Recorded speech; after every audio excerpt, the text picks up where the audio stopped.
What is good, TPA podcast? It's your boy Big Holla. We are back. I got a special guest with me. Go ahead, introduce yourself. What's up? What's up? What's up? World is yours truly, Miss Coxx. That's MZCOXX, triple X if you're nasty. Oh yeah, it's Coxx time. How did you come up with that? That was a nice little, the shindig you did there. How did you come up with that? A little razzle dazzle. Yeah. I don't know. I think pushing that envelope, because whenever anyone hears Coxx, they automatically think sex or Coxx. So I had to specify like it's double X, but triple X if you're nasty. That is a fire like catch slogan, you know what I'm saying? That's dope. But what made you obviously that's got to be like part of your brand too. So what made you want to do that? In terms of the name? Yeah. So it actually took a while. I went through so many names, and give us some of them. I was Real Flow. That was supposed to be like a real flow, but we spelled it differently because my middle name. It was weird. I was Super Tink when I first started from Tinkerbell.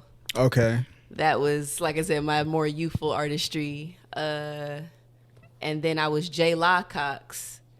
And I went to a show, and it was a DJ. He was like, "We got Miss Coxx in the building." And I was like, that sounds way more better than J La Coxx. Because it was hard for people to be like, "Oh, J La, like." I guess, but I think like once you make the name, like you make it. So, but I think Miss Coxx is good too. Yeah. I don't know. Do you ever get like weird like vibes from people when you tell them like, "Yeah, my name is Miss Coxx"? Oh, for sure. Like, but it wasn't worse than J La Coxx because Jayla Fox.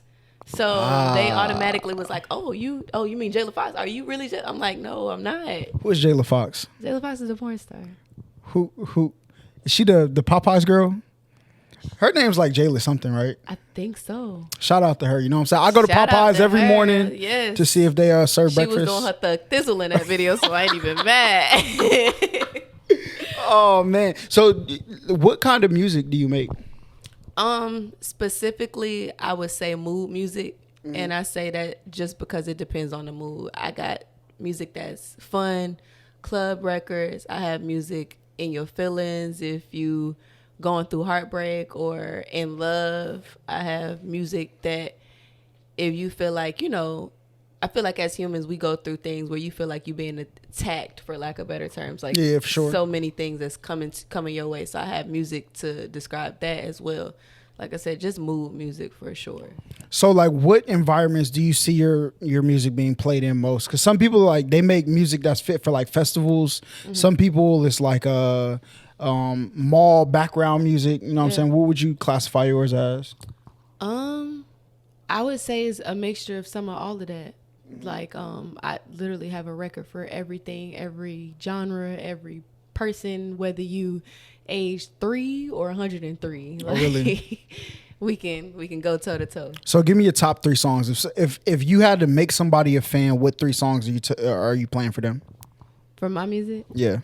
Okay, so older music, I would go with Good One, which is more so like a relational type of song, basically saying like you lost a good one, you had a good one, okay, but you lost one.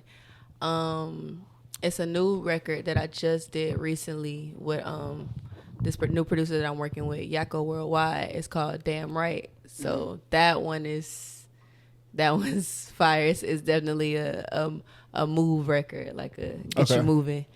So we did like an R&B feel, a club record, and then a record where I'm saying like talking literally like being a lyricist, probably Standing Ovation. Okay. Yeah. So if you had to label yourself as like a lyricist, a pop track artist, like what would you label yourself as? I would probably say that I feel like I'm more lyrical, honestly, because when it comes to writing, I go deep into it. Not necessarily like a conscience rapper. I'm not that, but I'm more so lyrically inclined. And of course, no shade to the female rap right now, but definitely more female inclined. Lyrically inclined in reference to that, because it's not just no dick, pussy, ass. Like, oh, can I say that? Yeah, you can. You know what I'm saying? But so yeah, I think that happens. And the one thing that I kind of find weird about the rap game, do you feel like people compare women too much in rap? Yeah.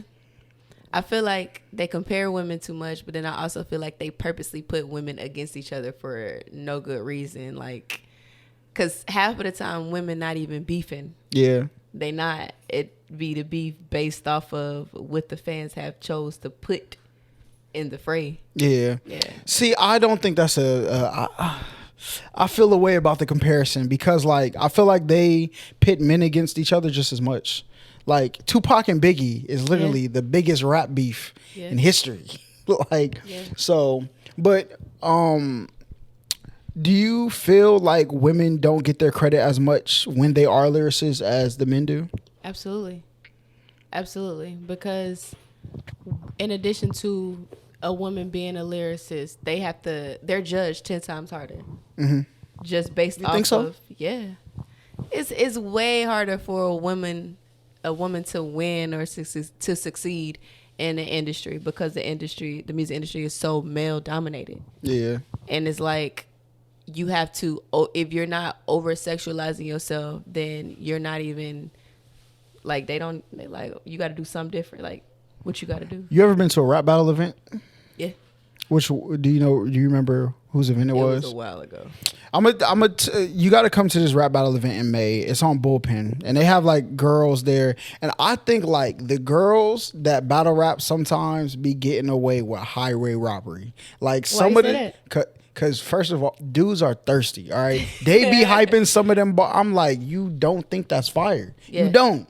You know what I'm saying? But a lot of dudes be hyping it up because it's a girl. You know what I'm saying? It's so that I think my viewpoint might be a little skewed because I view it through the battle rap lens. Yeah. But when did you start making music though? I wrote my first verse when I was 10 years old, but I didn't really seriously start performing and taking it seriously until I was around 16. Okay. At 16, I performed actually I had a birthday party and I performed there. And from there, I was like, you know what? This is something that I want to do, type of thing. I started tour. That was my first tour with Mind's Behavior, with a Scream tour, Diggy Simmons, OMG Girls. You were on there? Yeah. That's what's up. Well, I only did the southern region, so I did the South Carolina, North Carolina, Alabama, but that was, that was major for a 16-year-old to start, like I said, and I'm fresh. I wrote my first verse at 10, but I didn't seriously go in depth until 5-6 years later. Like, and I went off running on a tour. Like, that is insane. Like, what? Like, how big were like the venues that you were performing in? So mainly it was, they did skating rinks. We did like rent it out. I guess they had to rent it out the skating rinks, and I would say at least a couple thousand at each venue. But that wasn't my biggest venue. My biggest venue actually was 50,000, and that was at the Carnival in Atlanta. Oh, that's what's up. Yeah, I did that at 16. That was right at the tour. 50,000 people. Yeah. How was it like getting crowd control in comparison in a room of like 1,000 people and 50,000? Did you feel like it was a lot harder? I wouldn't say that it was harder because it's like you give the same show no matter if it's 2 people or 2,000 people or 200,000 people. So once you command the stage, once you step foot, then they can already be like, okay, we tapped in, we tuned in. What you got going on? That's what's up. What song were you performing back then? I want to say 16. My record then was it was probably Cute from Head to Toe, and then I had a kind of like a Caribbean reggae type of record. So of course you got to do that for Carnival. So I came out with the Caribbean reggae record and then went into my other music. So, but they loved it. That is so fire to perform like your art in front of like 50,000 people. Yeah. Like, how were your nerves going into that? So I don't know. This is this weird thing where right before I perform, it doesn't matter what, like you just said, how many people, is always either this urge to have to use the bathroom or my mouth just gets really, really dry. Like it's I don't know. It's weird. It's crazy, but it's automatically, everything goes away once step foot on the stage. Yeah.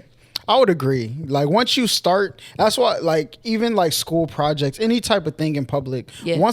My biggest thing is just let me start. Don't talk to me till we start. Yeah. Then you go from there, kind of. Yeah. But what would you say is like? Give me like your best bar you could think of. I know every rapper has a bar where they're like, I'll put my foot in that bar, right? And that means something crazy. Ooh, my craziest bar. Ooh, I got bars. Yeah. I kill with bars. I got bars for days. Ooh, old bar or new bar? We'll go new bar. You know what I'm saying?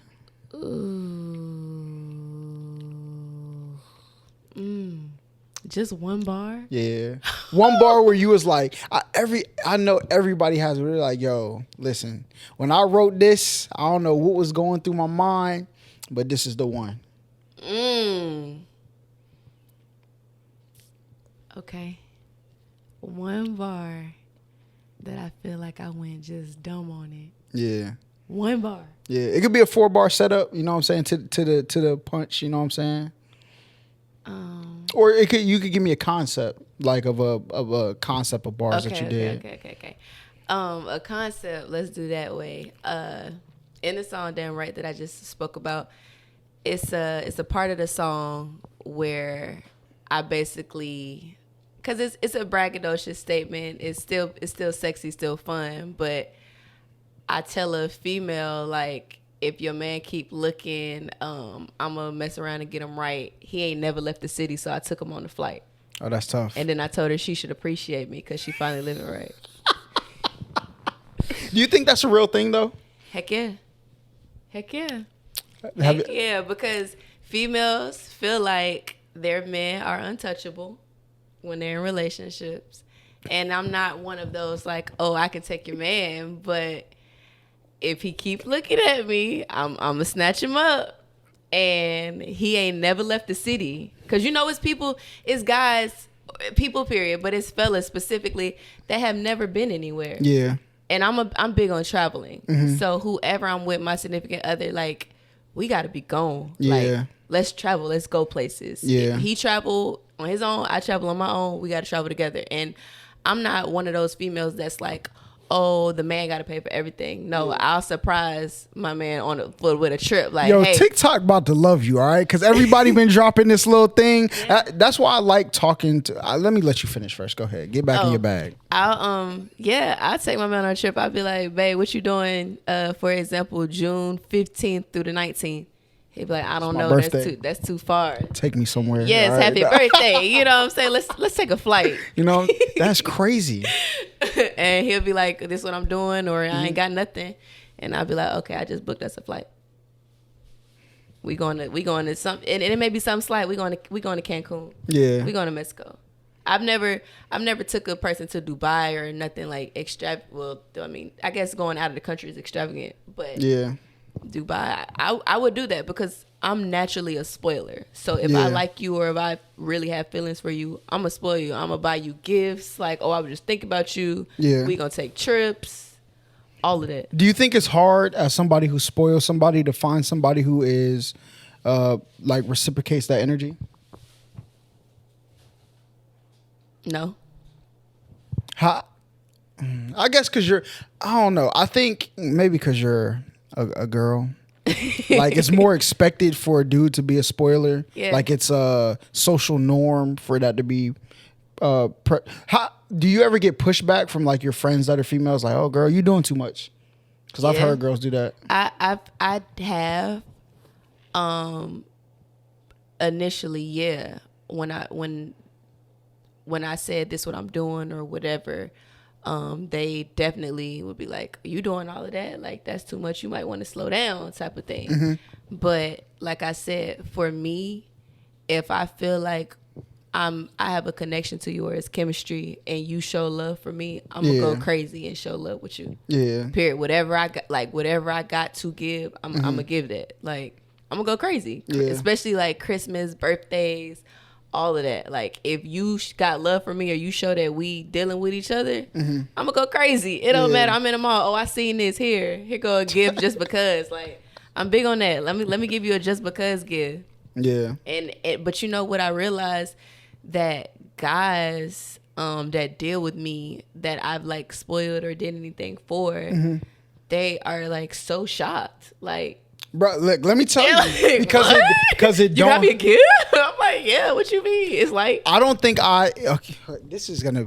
Y'all did this, so it's y'all fault. But I don't think I've ever. I was in 2 5-year relationships. whew, Yeah, tough, right? Yeah. I don't think I've ever got a just because gift once.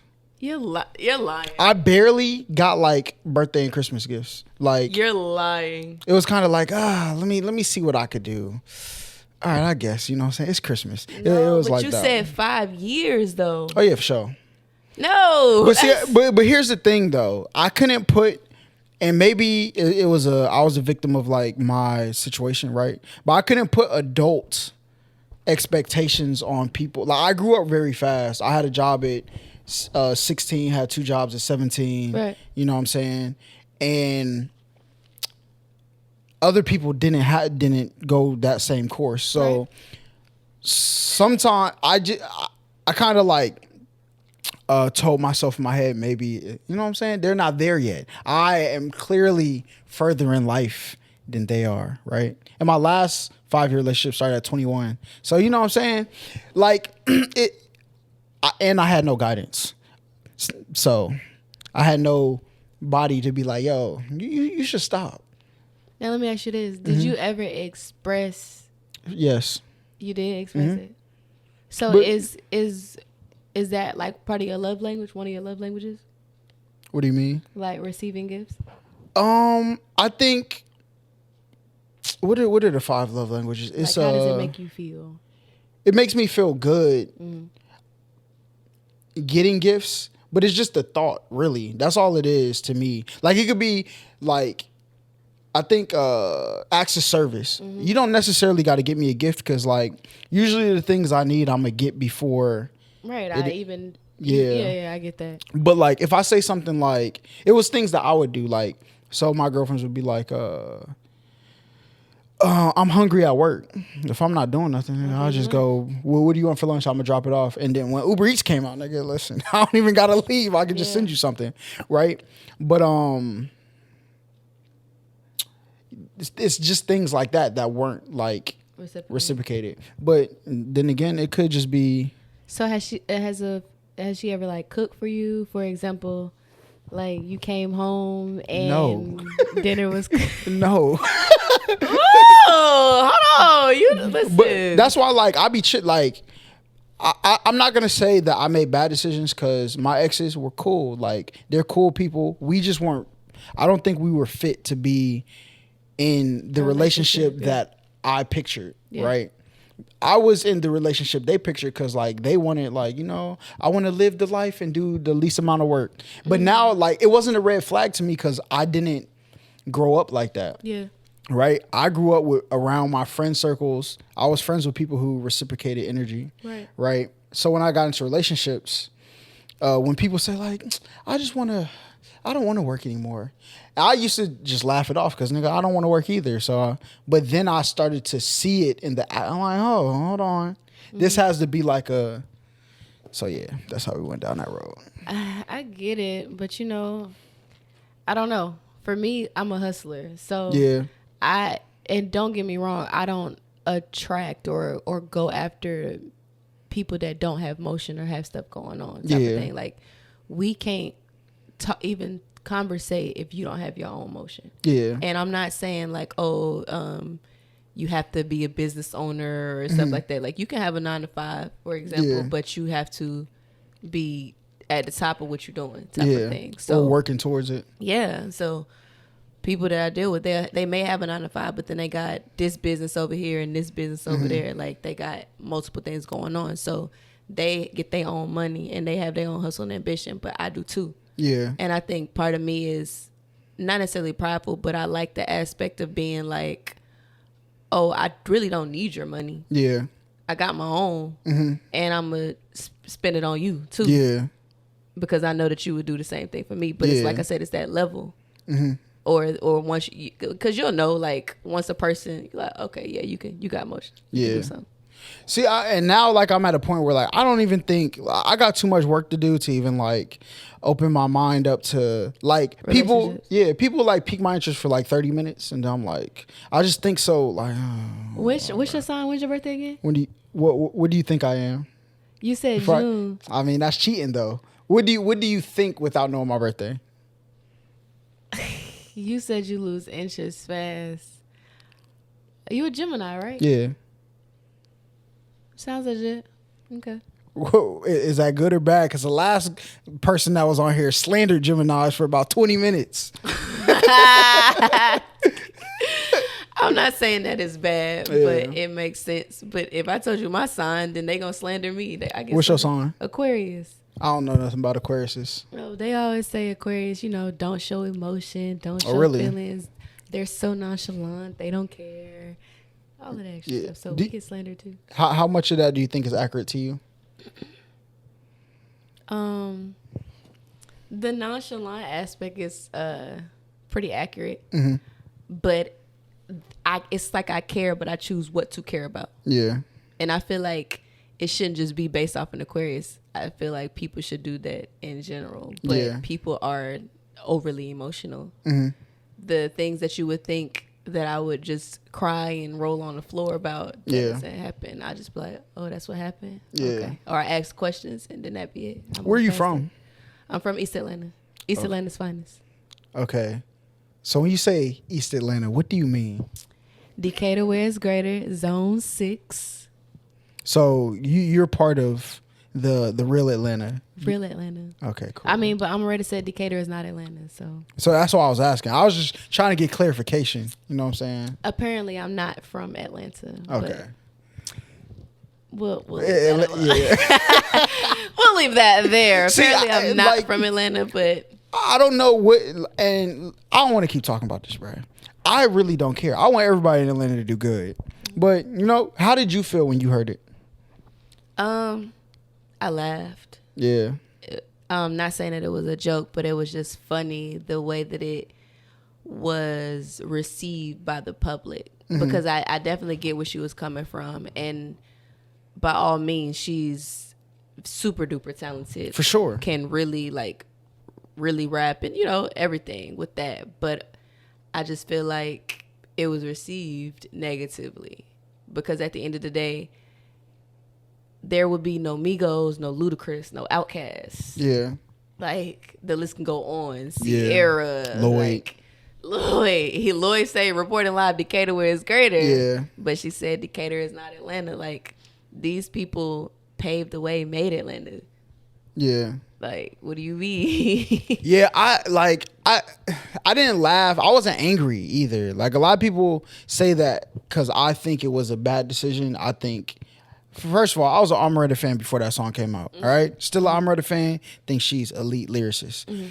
But when it came out, I was like, that wasn't a good marketing tactic in my eyes. Yeah. But it seems like her team had everything lined up, so you know what I'm saying, can't really fault or say that it was bad if it came out as a. She had Lotto on a remix, which was really good. Lotto, and I definitely could appreciate the remix because Lotto stood her ground on it, and I feel like people thought that it was gonna be like a beef, oh, she coming for you type of thing, like you just said, the girl beef. But Lotto, she stood her ground and spoke on it. Like I said, the Migos and Ludacris, like she stood up for everybody. Like, come on. Yeah. So, question though, you want a Nicki feature? Do I want a Nicki feature? Heck yeah. No, I'm joking because I'm halfway joking because have you seen everything that's been going on? People asking for Nicki verses. Yeah. What you think about it? I still want a Nicki feature. Oh yeah, for sure. It don't matter. Come on, Nicki, call me. Who would you say are your top 3 like inspirations as in female rap? Old heads or new heads? Top 3 all time. Money Love, Moni Love, for sure. Mm-hmm. Eve, Missy Elliott. Missy Elliott's my number 1. That's a good one. She in the Songwriter Hall of Fame, ain't she? Yeah. I mean, Should have been. What do you mean? I don't think Missy Elliott gets nearly enough credit. Absolutely not. Than what she deserves, bruh. She had the 2000s, early 2000s in a figure 4 leg lock. Or was it late 90s? Listen, late 90s, early 2000s. Missy Elliott is such a dope. Not only is she an artist, but I call her an entertainer. Mm-hmm. So that's why she's definitely my number one. Yeah. When I said the list, it wasn't in any order, but Missy Elliott is definitely my number one, just because from the time that she steps foot on stage, you're entertained. Mm-hmm. Period. Like, Missy takes pride in giving a show. Yeah. And I definitely look up to her in that aspect. Like, I want to give a show. Like, it doesn't matter. I'm not like, no boring shows. We are involved. We are entertainment. We're a powerhouse on stage. Yeah. That's what's up. But how do you feel about ghostwriting in music? I feel like it's a place for it, for sure. I personally write all my stuff. Okay. But I'm not opposed to working with other writers, because the biggest hits or the biggest records that are out that you think is from your favorite rapper, somebody wrote for. Yeah. So it is what it is. When it comes to like charting and Billboard and stuff like that, yeah, you would want to write it all, but sometimes it may take a person just saying one word or altering one bar, and they wrote it, and that's what made it to hit. So you can't even, I can't be opposed to that. You know what I'm saying? And in terms of elevation, you know what I'm saying? Of course, I'm gonna write. I want to be hands on. I know how to write. That's cool. But if there's a writing session with other writers, I'm not gonna be like, absolutely not. No, you can't write nothing. I'm ignoring you. No. Cool, let's do it. Yeah. I think like rap, I can't think of anything else in the world. Like, rap is literally like the only thing that the culture is like, you have to do it all on your own. Yeah. As a whole. Yeah. Like, not any sport. Every sport, there's trainers, there's to help you get right. Yeah. Singing, clearly people. Yeah. So, I don't know. I wish rap could get away from that. But, like, we can tell when certain rappers are like, all right, I'm going to just exercise my personal pen here.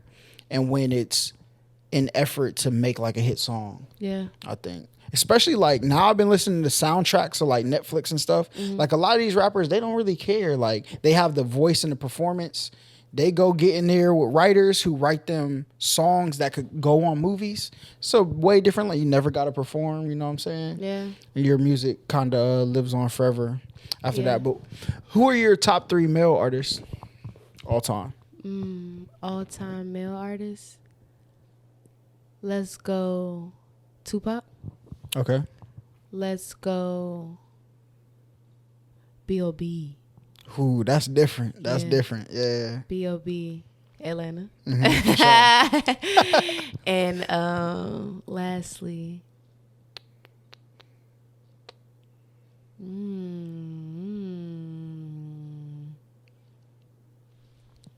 one more. Ooh.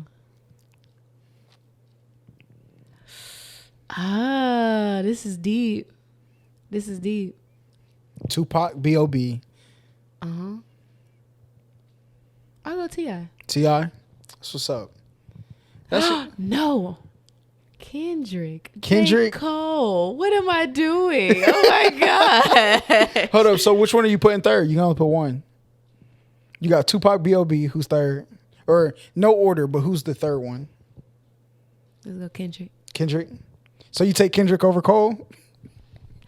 I only asked that. You can't do this to me. What do you mean? I only asked that because my friends, they be having debates, Kendrick or Cole. One's a Cole fan, one's a Kendrick fan. Right. You know what I'm saying? So they be going back and forth all the time. Who's better, Kendrick or Cole? I think Kendrick is better at crafting like a story for his art. He's definitely a storyteller. But I think like bar for bar, punchline wise, look, J. Cole is that guy. All right, I don't know. Yeah, that's what I'm saying. You can't. You can't do that to me. Yeah. I listen. Both of them, they can share. They can share the top spot. Okay, we'll let you slither out of 4 picks for the top 3. So How did you get into like Tupac and all that? Because like I'm pretty sure Tupac was like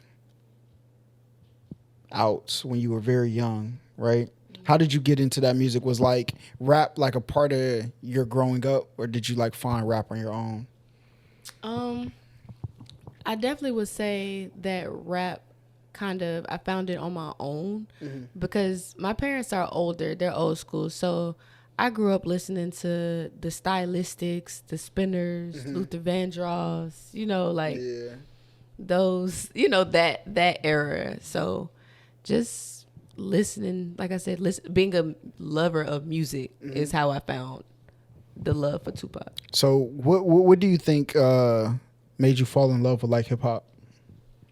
The culture Really? of it, how I feel like hip hop is just unapologetic. Like you are free to be who you want to be and just be as loud, you know what I'm saying, in terms of your persona as you want to be. It's just the culture.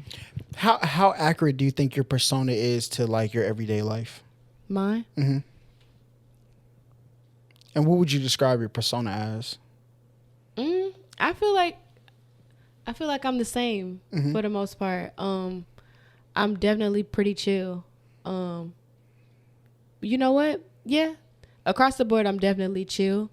I'm a natural high for sure. Like, cause I don't do drugs, but I'm definitely a natural high. Super duper chill. So yeah. If anything, me and my artistry is more chill, I guess. Even more chill than my normal, but I guess that's because I am constantly reading and analyzing people. And especially like when you're an artist and you have so many people eyes that are on you in different aspects of different situations, like the intent of people is totally different when they feel like, oh, you got money, oh, you a part of this thing, or you got this type of much, you got this going on. Whereas if I'm myself, people aren't really, they'll check for you, but it's not nearly as much as when they see you as a public figure. Like if I'm in the club in the section popping bottles and I got security around me and everything, people are automatically like, Who's that? Yeah. So I'm definitely more chill, but just because I'm paying attention, like I'm like, what they got going on over there? What they got going on? Who about to fight or who about to come up here? Like my guard is up times 10 if I'm in my artistry mode. That's what's up. I think I'm the same. Yeah. There'll be a lot of times like we'll go get a section in the club and I'll let everybody else look like they bought the section standing on it. I'm chilling in the corner. But what do you have any like horror stories of people looking at you as like the cash cow in like a situation where you felt like, dang, why people treat you like this? Yeah, I mean it happens where people purposely want to be around you or just associate themselves with you because they know that you come with a title, come with a name, come with money, come with people. So through my younger years, people will be like, oh, what you got going on? You got a show? What you busy? And I'd be like, yeah, oh, I want to go to the show. But they just more so wanted to be around and see who I knew and who walked up to me and, just. That's how it be. Do you feel like it was hard because you were performing at 16 with, you know what I'm saying, thousands of people there. So is it hard for you to filter through like who is like genuine and who's not? Or do you think you mastered that over the course of time? I'm still learning, for sure. I feel like I have learned a lot in reference to paying attention to certain red flags in people. But my demeanor is so like nice, warm, and sweet, really.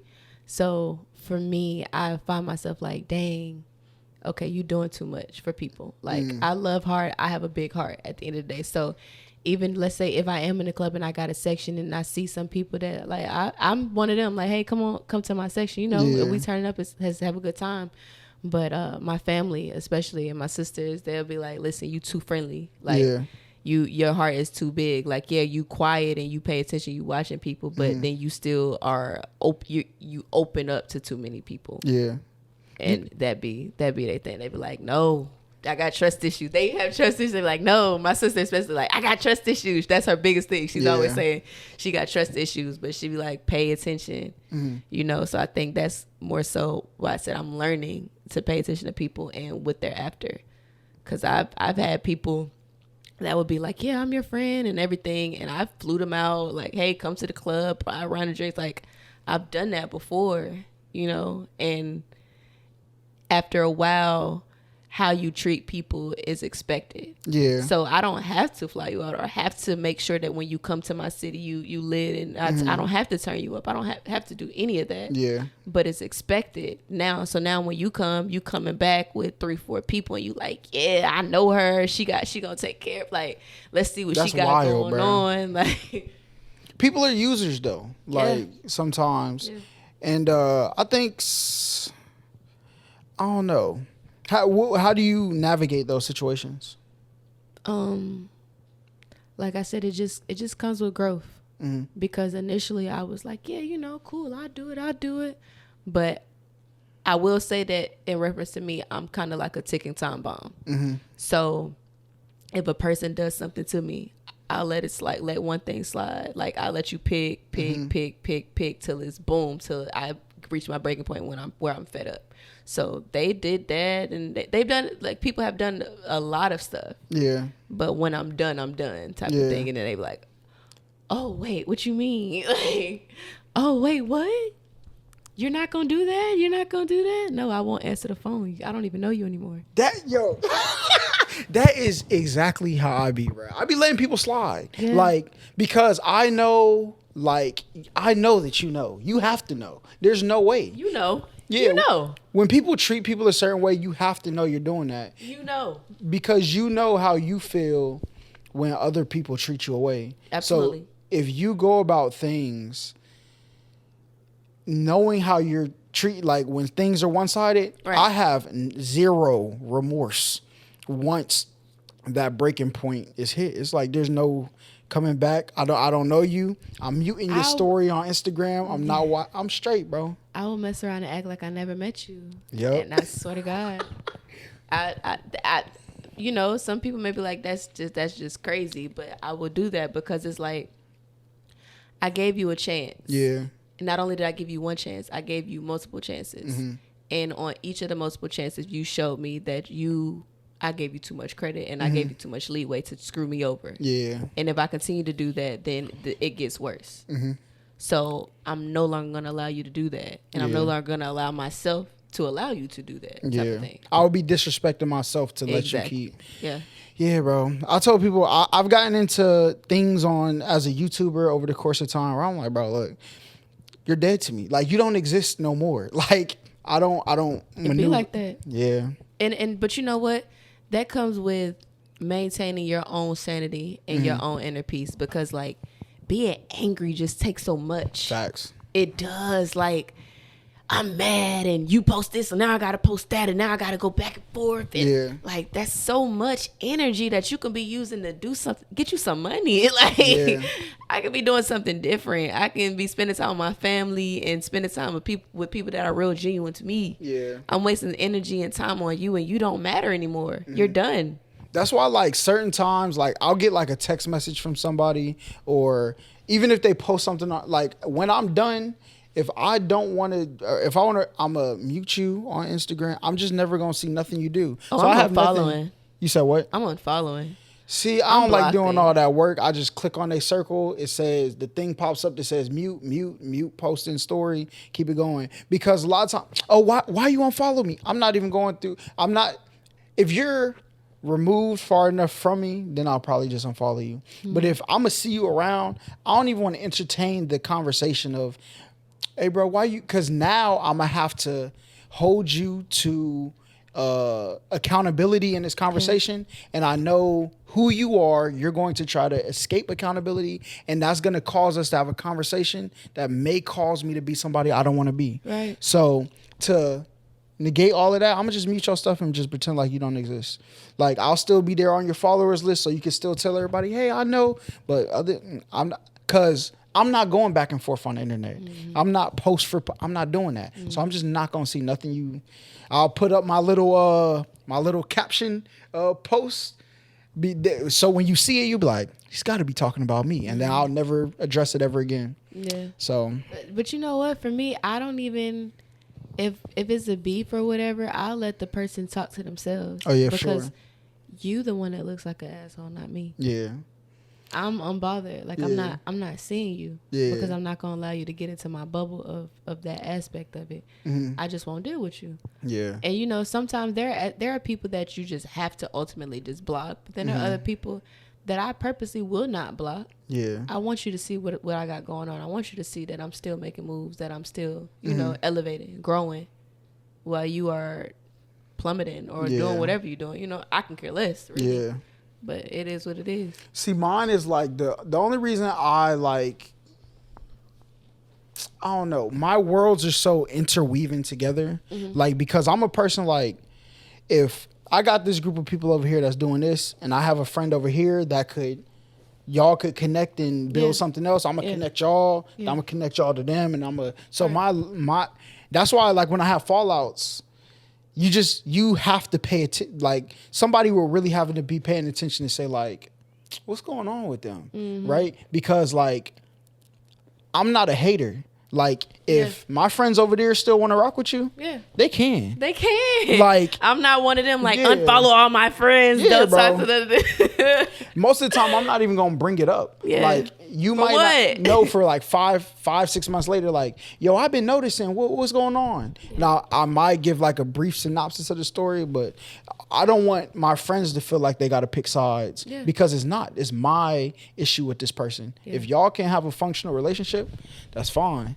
So that's the only reason I don't get into the unfollowing, because then it's, hey, yo, I seen blah, blah, blah. Then everybody got questions, and that's going to force me to tell the story about who you really are. Right. And we both don't want to have to do that. Don't do it. Yeah.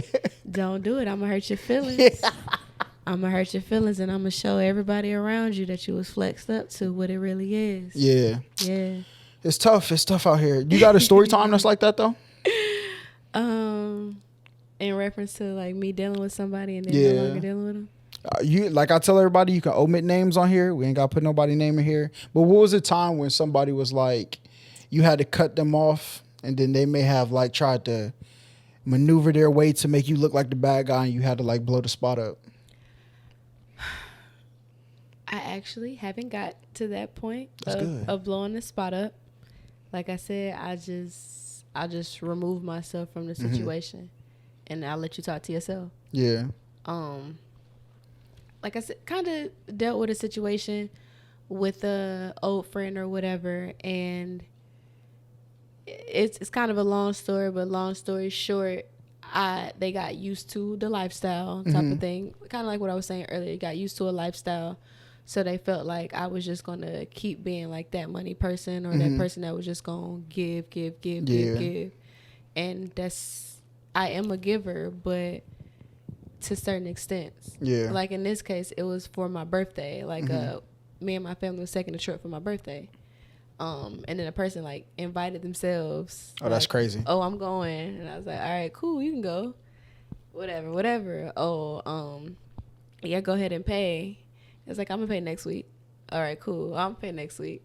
All right, cool. I'm going to pay next week.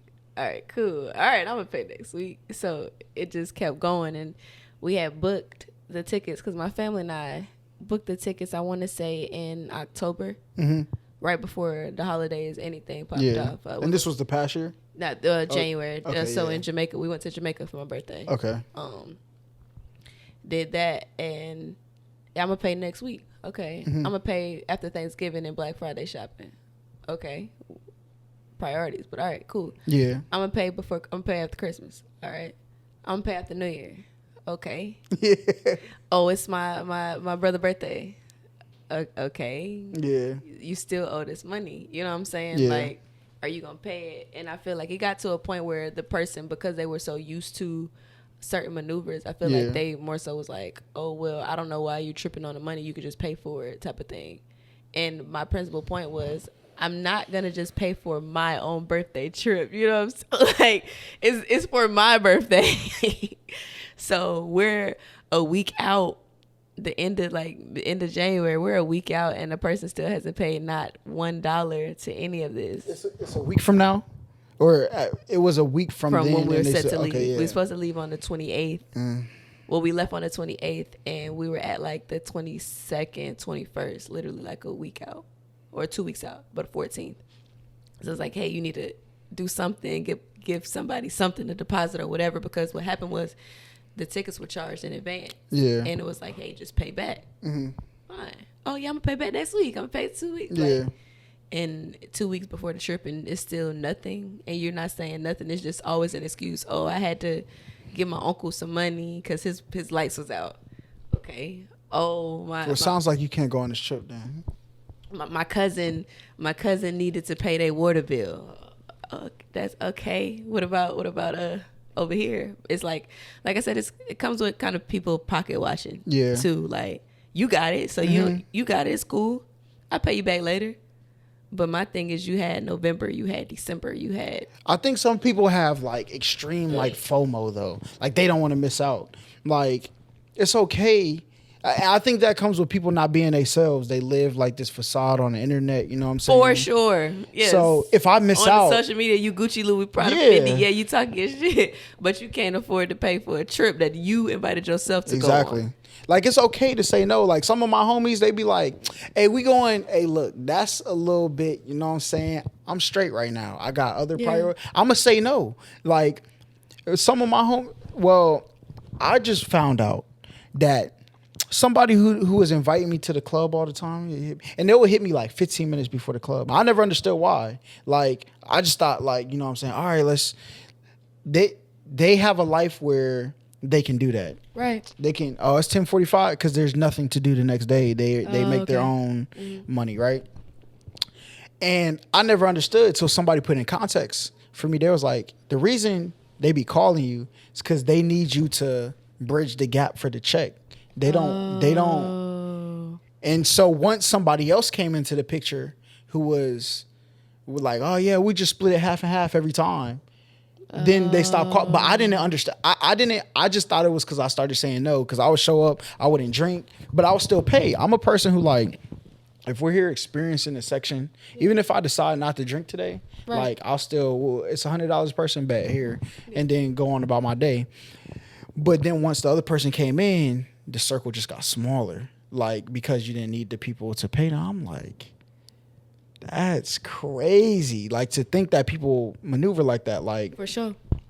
Even I've got sections in club. Like, if I plan to go out, I go out assuming nobody else is paying. Yep. Yeah, that's me. If I invite you somewhere, it don't matter where it is. If I invite you somewhere, in my mind, I'm doubling whatever I'm doing. Yeah. I'm not inviting you anywhere unless I know in my mind that I can pay for it. Yeah. So I definitely agree on that one for real. Like, there's some things, like vacations is one thing, because like, hey, you want to, I'm thinking about going on this cruise in this month. You trying to pull up? Yeah. Okay, I expect you to pay for that. But if I'm going out, like. Yeah, we talking about regular outing, like you said, a club, or we going out to eat, or we just even like going out, hanging out, having fun. We just gonna go chill, kick shit. I don't know. When I heard that, I just couldn't. But then there was a lot of other parts of the story that I was just like, I don't know why people act like that though. Like, maybe it's the internet. People just cannot be real in person no more. I don't know what it is. They don't know what real means. Real is at all. And like I said, it just comes. To be funny, but not funny. It's like I blame the parenting, because the parents can give a perception of entitlement when it comes. What you mean? When it comes to that, so how you were raised is a product of how you are as an adult. Yeah, you know that's to be expected. So if you go out and you're naturally like I'm going out with this person because they got money. Oh, I'm going out with this like that. Like, your mindset is how you were raised. Yeah. So if your parents purposely be like, oh, you need to hang out with these people because they got money, or you can go to their house because their house is real nice. Like, even if it's something as simple as going to a person's house that has the nicer things, like it grows deeper as you get older. It's not your parent literally saying, hang out with John because John's family has money. But it's like, oh, I want my kid to hang out with John more often. Your parent will say that, you know what I'm saying? But they're not telling you the reasoning why, but they want it because they're like, oh, this is a look. It's a different opportunity. It's an opportunity. Yeah. Different thing. What's the most opportunist thing you think somebody has ever done?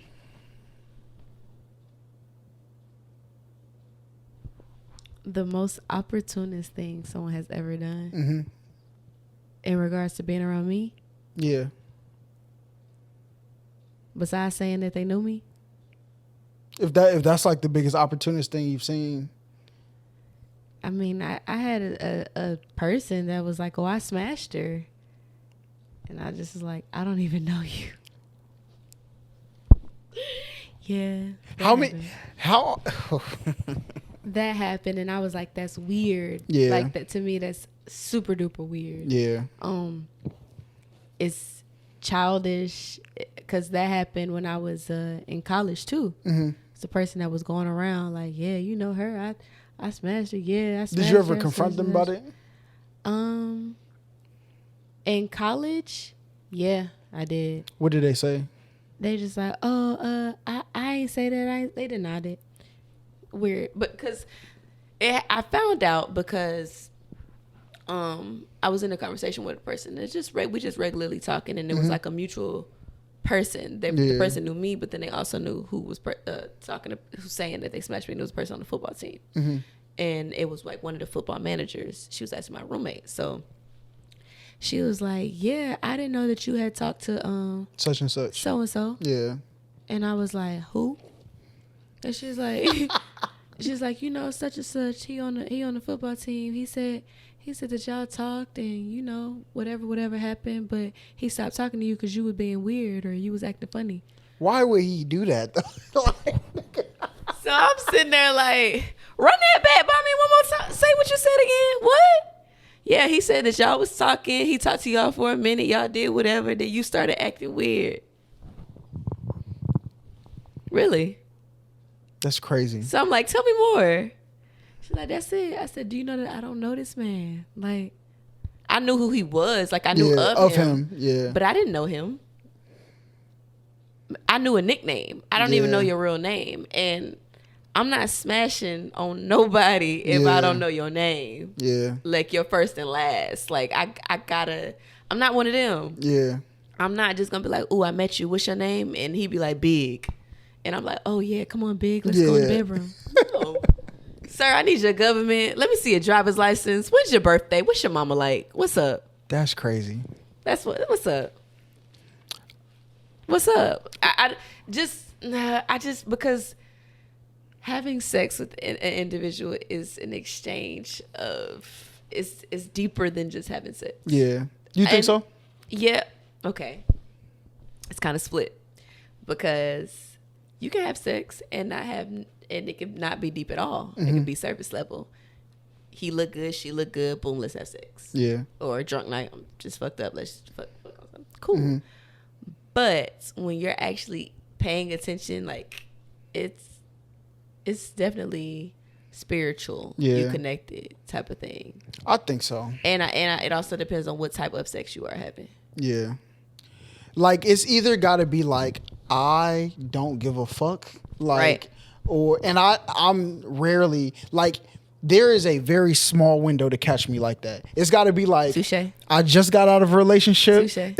And like, Touché.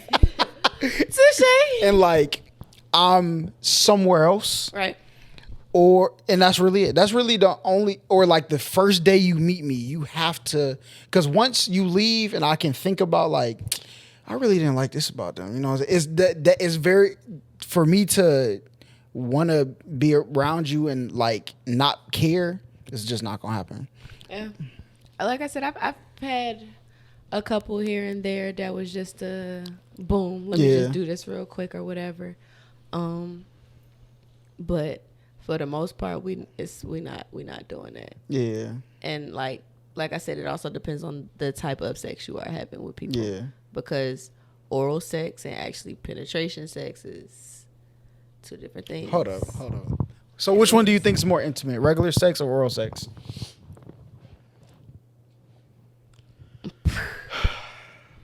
What's more intimate, oral sex or penetration sex? Yeah. Oral. Okay. So I'm not putting my mouth on just anybody. Are you nuts? Like, I'm not just, oh yeah, let me just, no. yeah. No. Okay. I just had to make sure we was on the same page. Because you could strap it up and fuck somebody. Yeah. Some people be out here sucking dick with condoms though, so you know. Why? Hey, some people they make flavored condoms. All right, so for what? Protect yourself. Then why do it? For them, you know. What I'm saying? Look, I don't know. You can't. I don't know. I don't know. So if I gotta suck your dick with a condom on, a flavored condom to make it taste better for me, why am I doing it? For him. If I have to. Again, if I have to suck your dick with a condom on and I'm doing it for you, for him, absolutely not. And I say for me because it's like, if I'm doing it for a person, that means that I have to be in tune with that person to at least some type of extent. Yeah. Because for me to really care about how you feel in a situation of sex, I gotta like you. Yeah. Because at the end of the day, like, let's say if it's for example, a one night stand situation or whatever, you really don't necessarily care how the person feels. You there to get your nut. You come and go, literally. Like, I got a blast, literally. Yeah. You don't care. But if you're doing it to really care how the other person feels, then you wouldn't have to have that guard or that boundary for it. It's no holds bar. Like, if I like you for real, we going crazy. Question. All right. I'm going dumb on it. Look, I got a question. So I did a public interview in Atlanta. Okay. A couple weeks ago. It just came out though. Really? All right. And it was asking people in Atlanta, do they use condoms at all? What is your answer to that question? Do I use condoms at all? Yeah. Do I use condoms at all? Yeah. Okay. Let me specify. Hold on. Yes. With my significant other, no. Okay. Any random person, absolutely. So how early into the relationship are you not using condoms? I have to be dealing with you for a minute. Okay, that makes sense. To know how you move. Okay. And of course, you can never be too sure about an individual, but I have to pay attention to your hygiene, know how clean you are, know how well kept you are. Yeah. Because I'm not being funny, but niggas is dirty. Man. I one of my friends was telling me a story of how she was dealing with a nigga and he had just left her, had sex with her and everything, and was like, all right, I'm about to leave. Left her and then went to go smash on another girl. And her and the girl talked about it. She was like, yeah, the night that he came to fuck on you, he had just left from fucking me. Niggas is nasty. Didn't take a shower. You took a shower before you fucked the first girl, but then you left and went and fucked on the next one. No. Niggas is weird, bro. Like, absolutely not. I'm not doing that. That's just too much headache in my life to be. Yeah, no. So yeah, to answer that, if I'm dealing with you, with my significant other, with my partner, no. But anybody that's errant, absolutely. And you know, for me, I'm blessed. Thank God. You know, I've never had any STDs. Never had to do never had any abortions. Never had to pop a Plan B. Yeah. Like, and you know, to say that's why I say I'm blessed to say that being a female. I'm 25. You know. I mean, still young, but yeah. Hey, I'm 25, and to say I've never been pregnant, never had an abortion, never had to take a Plan B. Yeah. Because there's a lot of people that never been pregnant or had an abortion, but they popping Plan Bs like it's vitamins every day. I've never had to do that. I've only had to buy one, and that was like on some like it popped type shit. So like, and I was. Were you drunk? No, this is before I ever drank ever in my life. Oh my gosh. Okay. So. It was like, damn, this is a crazy story time. This was on my birthday. Yeah. It was a birthday night. I know. You got to get wild on your birthday. But I was also like 17. Oh, okay. 16, 17. Chances are probably nothing ever happened, to be honest. Okay. But like me, I'm not taking, look, I knew, my whole life I felt like I was valuable. Yeah. I knew I always had something to lose. Yeah. So, listen, all right? we're going to get this. She wanted it too anyway. And then after I gave it to her, she was like, well, I took it, so now we could just do whatever. I'm like, nigga, no. I'm straight. What? Because she took it and was like, we might as well just have unprotected sex now since I already took the plan B. Like, I don't want to get into it because I don't know. But like, or she was going to take it. It was like all in the same period of time. So she was like, I'm going to take it anyway, so we might as well. I was like, nah, I'm straight. But then she got on the shot though, so niggas was going crazy. And to add to what I've never done, I've never been on birth control. Hey, look, walk by faith, not by sight. I feel it. Never been on birth control, never took the shot, never been pregnant, never took a plan B, never had to have an abortion, never had an STD. That's a blessing. Yeah, for sure. Like, I've never had no abortion scares I've never had no pregnancy. I've never had no pregnancy scare. I had late periods before. All right. But I never had any STDs. Right. Never paid for an abortion. Right on. But I'm not having unprotected sex with somebody who's not on birth control. I like when that male pill come out, I will gladly take all. So you gonna be on a male birth control? Nigga, yes. Because I'm not taking no like until, and maybe I'm a victim of like the partners that I had. Yeah. But I know if I have a child, the responsibility is falling all on me with the people. You know what I'm saying? So. No, I'm not. It's never that deep. I look at 18 years of my life. Mm-hmm. I'm like, I'm good, bro. The unprotected sex for tonight isn't worth it. I'm not even taking a chance. Yeah. So, yeah. So you only shooting the club up if they on birth control? For sure. So if they be like, I'm on birth control, you going to be like, all right, we up through there. Well, if they're on birth control, we would still have to like be together. Okay, I get you. Yeah. And I have to have a certain level of trust with you to even believe that you're on birth control. Now, if I was like at a YouTube event, I met some chick there that was bad, and she was like, "Hey, I'm trying to fuck on you while I'm out here," and I'm like, maybe I don't give a fuck. Maybe why not? We're here. Mm-hmm. And she was like, "I'm on birth control, nigga. I don't care. I don't even know why you told me that. Because I'm using protection, nigga. Yeah. Like, I don't care what you got going on. But if I'm in a relationship with somebody, then for sure, after a certain amount of time, though. But yeah, that's what I said. I mean, for a general basis, am I using rubber or condoms? Absolutely. Yeah. Significant other, you know. Now, what percentage of the people do you think said they use condoms in this video? I feel like it was 70-30. Condom said 30. No condom said 70. It was like 1585. Dang, maybe 1090. That said they don't use rubber? Yeah, 90% of people said they don't use condom. Shush! I think it was like 2 people in the video, and I think they were a couple, and they said they use condoms. Everybody else said no. You a couple and you using condoms? Yeah, they said they don't want no baby. His pull-out game that week?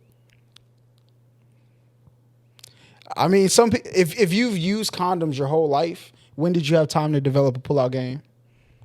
Touche. I get you. I can dig it. Cause that's why I wouldn't take the chance. Like with somebody is because like nigga, I had no time to develop a pull-out game, nigga. Mm-hmm. I've been using condoms my whole life, so. No, I'm not taking a chance. But some people, we had people in there that's like, hey, when I started having sex, I never used a condom. I've never even owned a condom. And they talk about they be smashing mad people, bro. So, yeah. Ooh, that's nuts. Yeah. I had somebody say they don't use condoms on this podcast, and he said his body count like 150, 160. Yeah, that's nuts again. Yeah. I mean, but... I guess, was he a porn star? No. This is a college kid. I mean, maybe, you see the porn where they be having the college kids and, like, smashing a girl in my dorm room? Oh, no, he just be chilling, bro. He ain't no chilling. I mean, he said it on here. He's a YouTuber. You know what I'm saying? Chilling that he got going on. He just be ready. And I said, bro, this man is like, he get that itch around women. You could just tell, like, he see women and look at it like, I'm gonna take her down. Yeah. She getting dick tonight. Yeah. What? You say yeah. That nigga, I can see, like, we've been in like a section in the club, and I'll see like a girl walk by, and I'll look at, and you could just look the twinkle in his eye pop up, like, oh, that's the one type. No. Yeah. So wow. But yeah, so let's get into this conversation. All right. So I went to this place called Tokyo Valentino. I was set up. All right. I was invited to a sex party I didn't know. And yeah, we're here. Tell me about your experience. Okay, so I'll tell the story time. So I get a flyer that says adult sex party, right? Mm-hmm. So me and my naivete thinks like, all right, it's gonna be an adult sex party. People are gonna dress up in adult costumes. That's why it says adult sex. No, it said adult costume party. My bad. Adult costume party. So I sent it to my friends. And they're like, bro, what the fuck is you doing? Like, what is you on? I'm like, nigga, it's an adult costume party. It's free alcohol. Why wouldn't we go? And then they're like, nah, this is weird. I'm like, nigga, whatever. So the person who invited me, they're like, oh, yeah, you're coming. And I didn't want to go because I didn't want to dress up. But somebody else that I was with possibly wanted to run a mission on there. So I was like, all right, I'll pull up for the sake of that being able to happen. Right. And so we pull up, I put in the GPS, and I get to the light and I look, I'm like, there's no way it's in Tokyo Valentino. So we park, we walk in, we go into the store. Yeah. I'm like, hey, do you know where this party is? Because at this point, I still don't know. I didn't know. So he's like, oh, yeah, you go downstairs and then through that door. So I go down there. I'll show the guy. And he's like, oh, you have to go upstairs through the front door. And I'm like, all right. So I get up there. It still hasn't registered to me yet. Because I'm thinking, like, I know who's throwing this party. I know who they're related to. So maybe that's why. Mm-hmm. I thought I was pulling up to a VH1 shoot. I was like, oh, that's going to be lit. You know what I'm saying? Yeah, making different types of movies. Okay. So I walk in. The lady asked for my name for the ticket. I give her my name, and she looks it up. She marks off the ticket. She looks at me and she says, "Have fun." And I'm like, "What am I having fun doing?" What do you mean? But I've never walked into a club where they say "have fun." Right. All right. So we go upstairs. The dude like greets us, and I'm walking, and there's like you've been there, right? Yeah. So there's like the little club thing in the back. I've had my share times at Tokyo. Oh yeah, we're getting your story time next. So we walk in, and out the corner of my eye, I see like this black chick naked in a cage, surrounded by white dudes. I'm like, that's not what I don't want to turn my head or go back and go. I'm like, this is. Wait, what level were you on? The third. Oh, you was at the top. Yeah. You passed the locker rooms and all of that. Yeah. So it's like by the VIP. Yeah. area? So like, there's like, when you get upstairs, there's like that master room with the key on it. This is crazy. Then there's like them two rooms. One's a locker room, one's something else. And then you turn down that hallway to go. The middle one is the BDSM room. Yes, that's the room they were in. And I'm like, I seen out they probably like, what? Yeah, I seen out the corner of my eye. I was like, so we walk in, we're getting drinks, and this lady walk up to my homie and like grab him up. I'm like, and it's still not registered to me. Like I'm like, you still didn't catch it? No. Oh my god. Because like I be naive in certain situations because I've never been to nowhere like this at this point. Yeah. So I'm like, it's starting to click, but like not all the way. So we go sit down, and I'm with the group of people. I'm like, everybody's like not breaching the question. They're like, yo, what kind of party is this? Where are we? Yeah, bro? I thought it was like a bro. Then they brought everybody downstairs. They cut the third level off and kept everybody on the second, where the little dance floor. Yeah, the dance floor, yeah. And you went into the dark room? Downstairs? In the middle level, yeah. And the one that's like, it's like the dance floor, Yeah. the room, then the one dark back there. room? Yeah. Mm-hmm. Crazy, you know? I really want to know what really turns you on, because the aspect of sex, like I said, is fun to me. And or like sounds, like I hate when a person is quiet. Like, do not be quiet. Luckily for me, I've never been in that situation? Nah, they making noise, regardless. But it's like yeah, like be vocal. Yeah. Even if like moans are cool or whatever, that helps guide.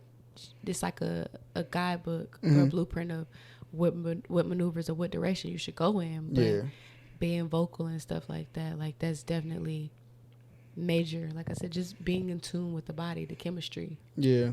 I think like I'm not gonna say I'm weird, but I like to study stuff. So I watched like this documentary called The Science of Sex Appeal, like when I was younger.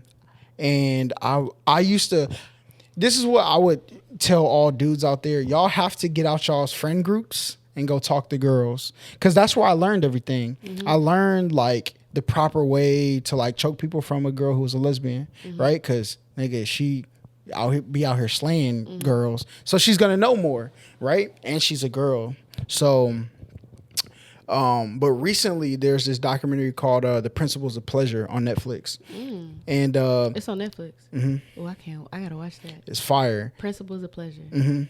So it basically shows that like the reason women haven't been a focal point of pleasure in sex is because all the scientists were men.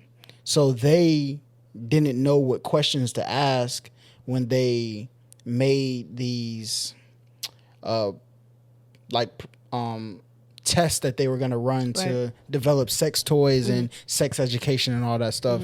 And as women come into it, they go and explain deeper like the female body. And once you know that, it's like a lot easier. So I remember, I don't want to get it, but yeah.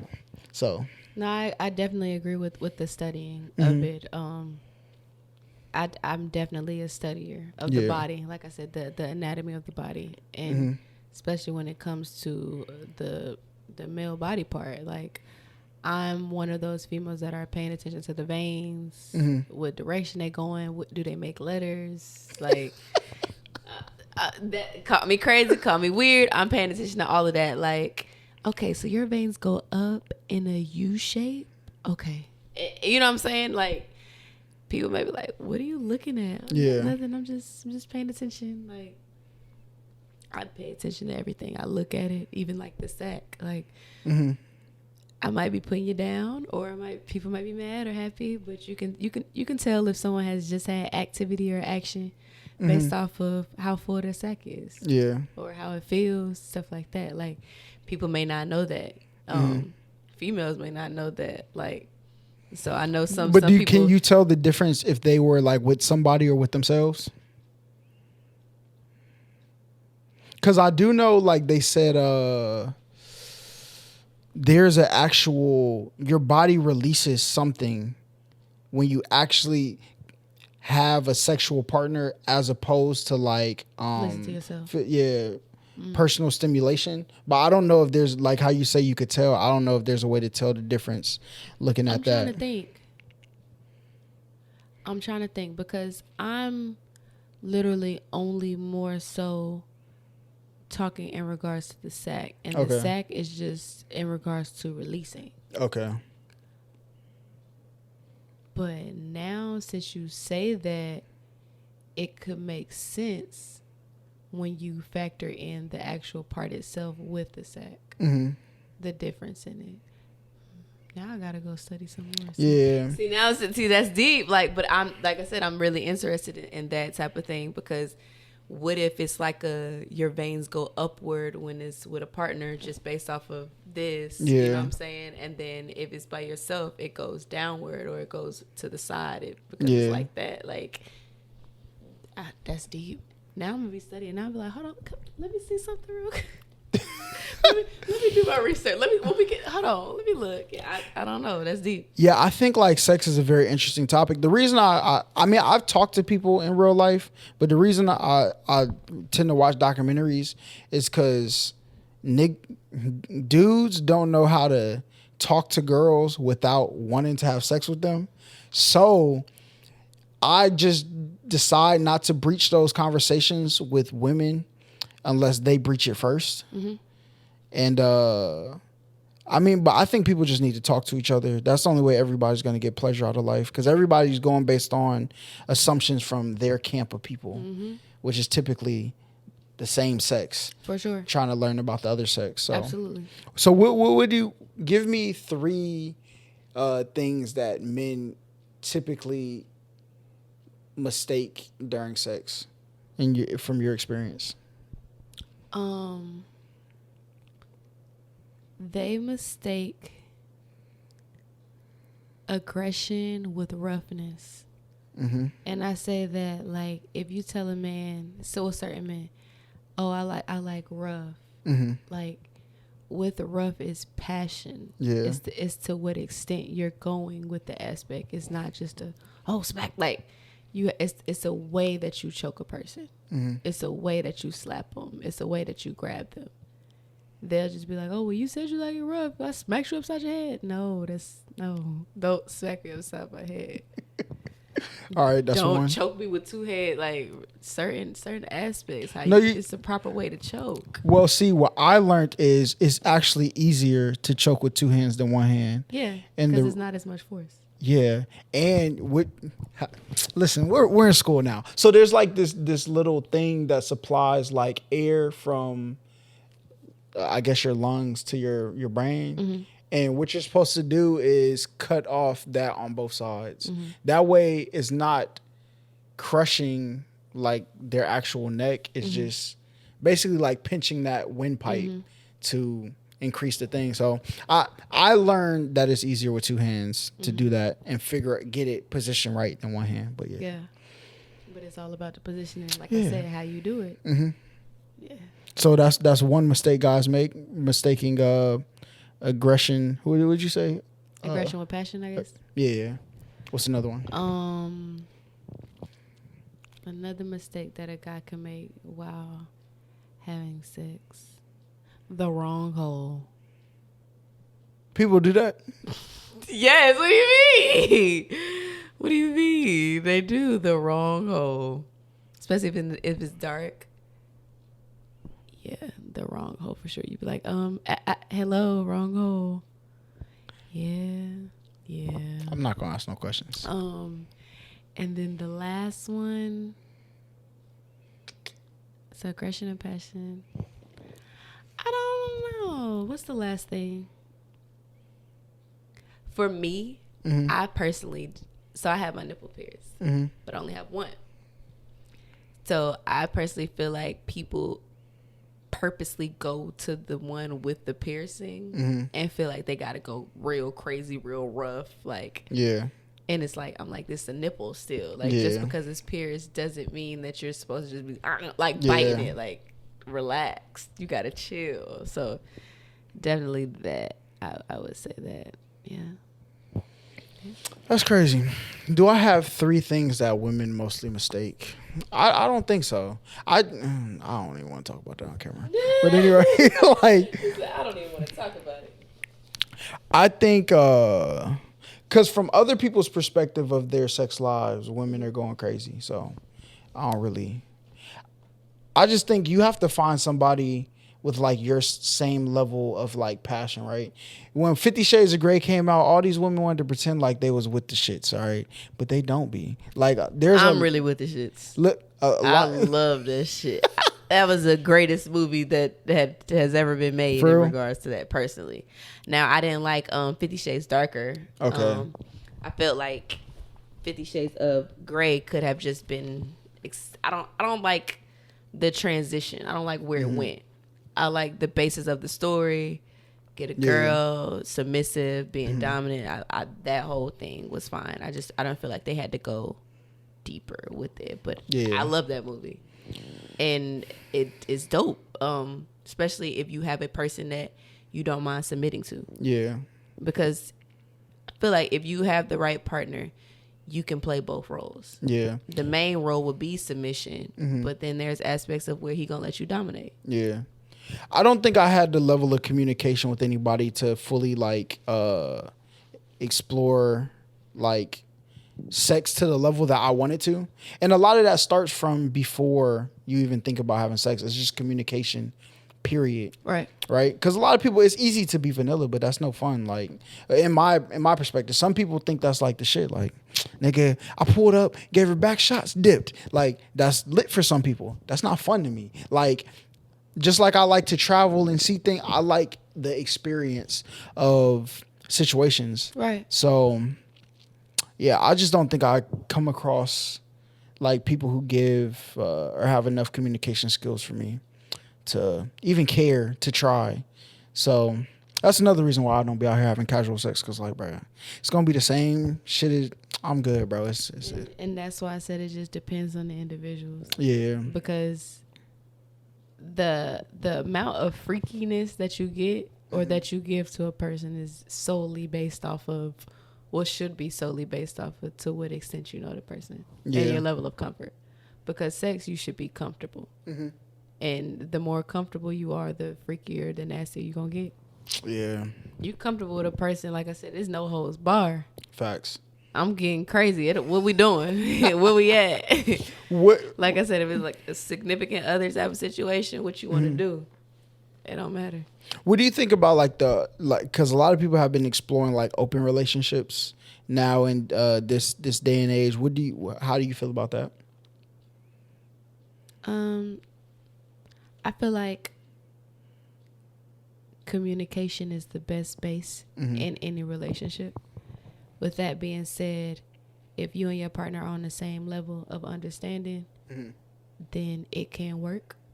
If you aren't, then it won't work. But it's also an aspect of don't be out here embarrassing me. Yeah. Because that's embarrassing. Like, you know what I'm saying? Certain stuff, just don't embarrass me. So we can be in an open relationship at the end of the day, but... It's about how you carry yourself. It's how you carry yourself. Don't be out here embarrassing me. Yeah. Don't allow or give a person so much leeway to feel like they got one up on me. Yeah. Like, if I'm yours, you know what I'm saying? I get it. For me, I'm a female. I get that a man is going to have needs. I am not the only female in the world. It's going to be females that may look better than me. Mm-hmm. To you, I want you to feel like I am bad. But let's be realistic. There's going to be females that look better than me. Mm-hmm. I know I'm bad. You know I'm bad. But it's going to be females that's better. I don't expect you not to look at them. I don't expect you not to want them because it's going to happen. But don't have me out here looking like a goofy. Yeah. Don't allow a female to be like, yep, I fucked a man. Like, no. Yeah. Keep these hoes in check, basically. Because you're going to do what you do regardless. Just like I'm going to do what I do regardless. So what do you mean, like, as a female, you understand? I feel like that's everybody, though. Like, girls can pretend like, oh, when I fall in love, I only look at you're lying, all right? So, like, I feel like it's like that on both sides, though. I feel like for the rest of people's lives, they're always going to see other people as attractive, in my opinion. So I say that in an aspect of a female being naive or gullible. Like, okay, my man only want me. My man not seeing no other females. Blah blah. It's my man only care about me. My man won't buy a girl a drink. My man won't fuck another girl. My man won't do. My man would never. Yeah. And look at your man out here nevering. Like that's what I'm saying. Because you know there are females that are really headstrong. Like not my man. Mm-hmm. But I feel like not being dumb. But I feel like that's you being naive or being. I don't know, just definitely naive because a man's gonna have needs. Period. Yeah. And let's say for instance, what if you on your period is 7 days? What if you want to fuck? Then he cannot fuck, nigga. Like what? But you think that he may not be doing it if it's an open relationship? Oh yeah, if it's an open relationship for sure. Yeah. He gonna go do that. But females, my man would never look at another girl. My man would never. Yes, he would. Yeah. He's out here nevering. Let me tell you. All the time. Your man is out here nevering. Sorry, sis. He's nevering. How many girls niggas have you took? How many girls niggas could I have taken? Yes. That is the real question. I could have taken a lot. Still to this day, I could have. And like I said, it's not... oh, I'm the shit. I don't move like that. However, I just choose not to.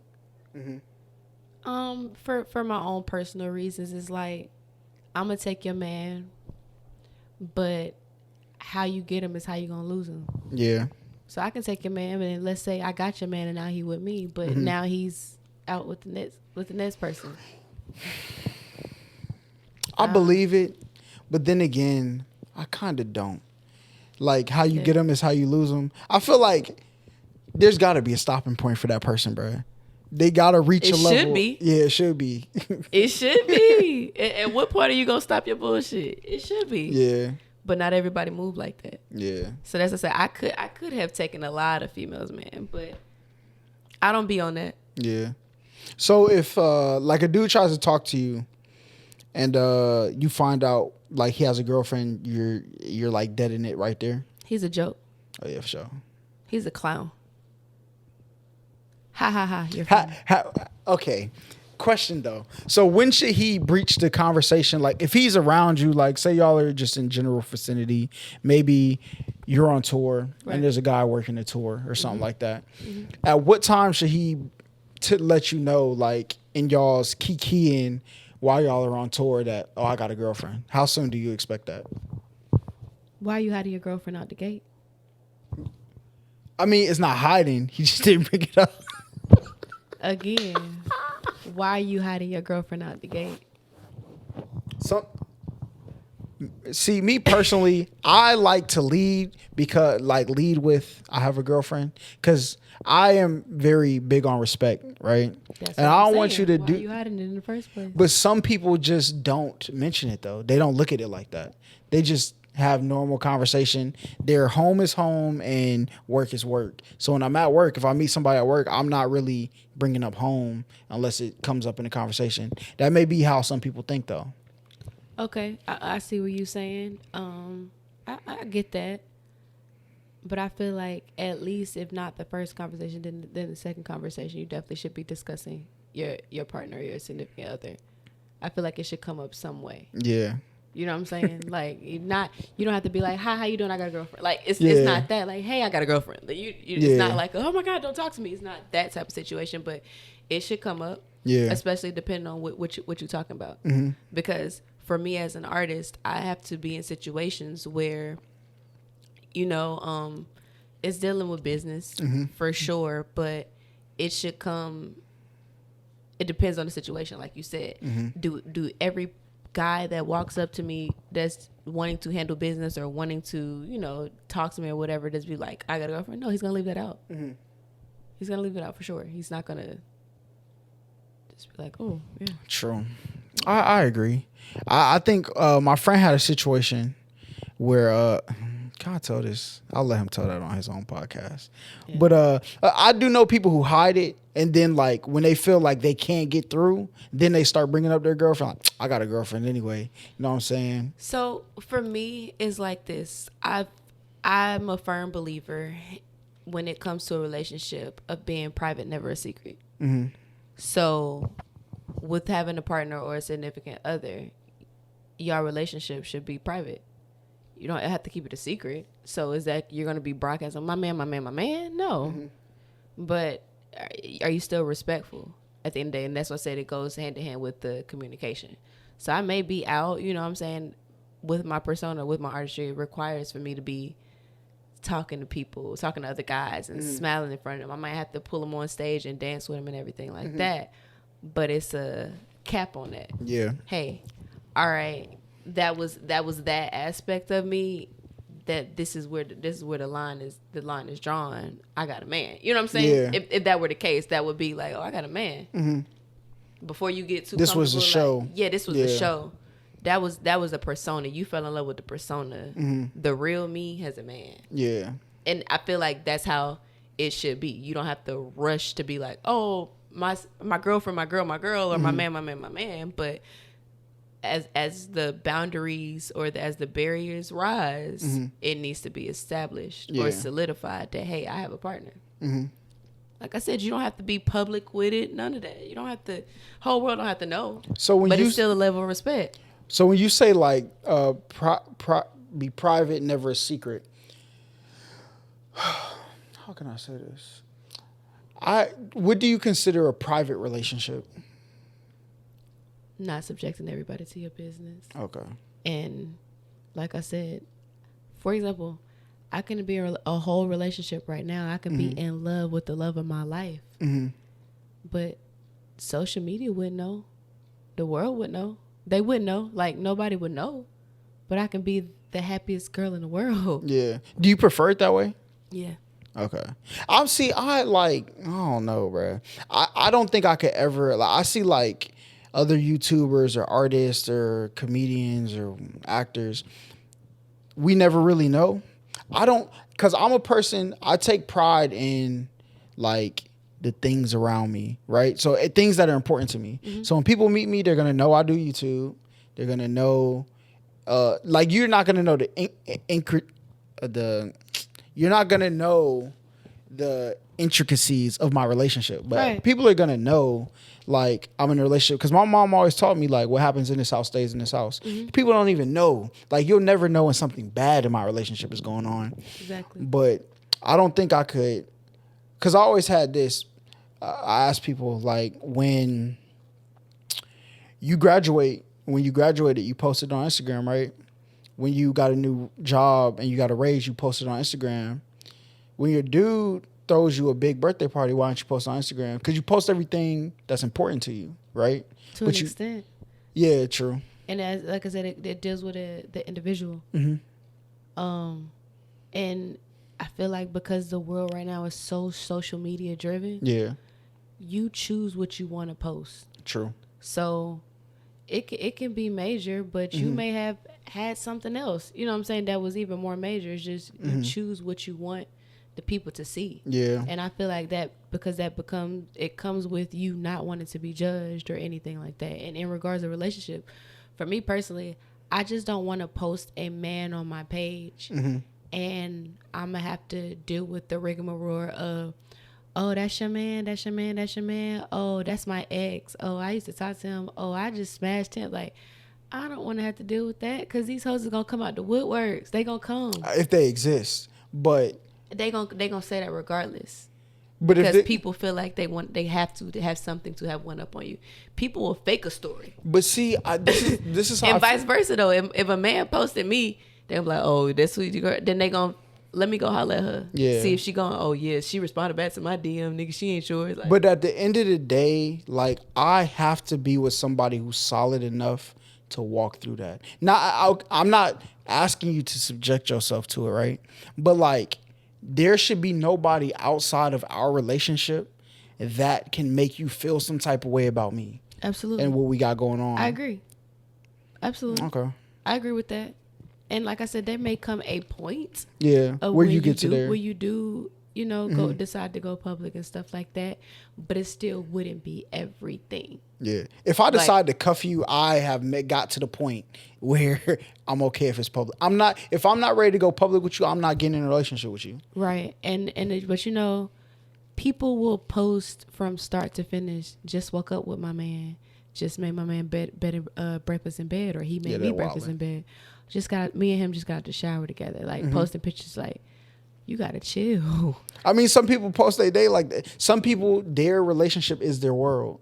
Exactly. So I can't blame them, because like, when I edit a podcast, I post it. When I post a podcast, I post it. When I upload a YouTube video, I post it. Like, because my YouTube is my world right now. So I can't fault them, you know, but that's just some people's creme de la creme is their relationship. I mean, I get it. Yeah. I get it.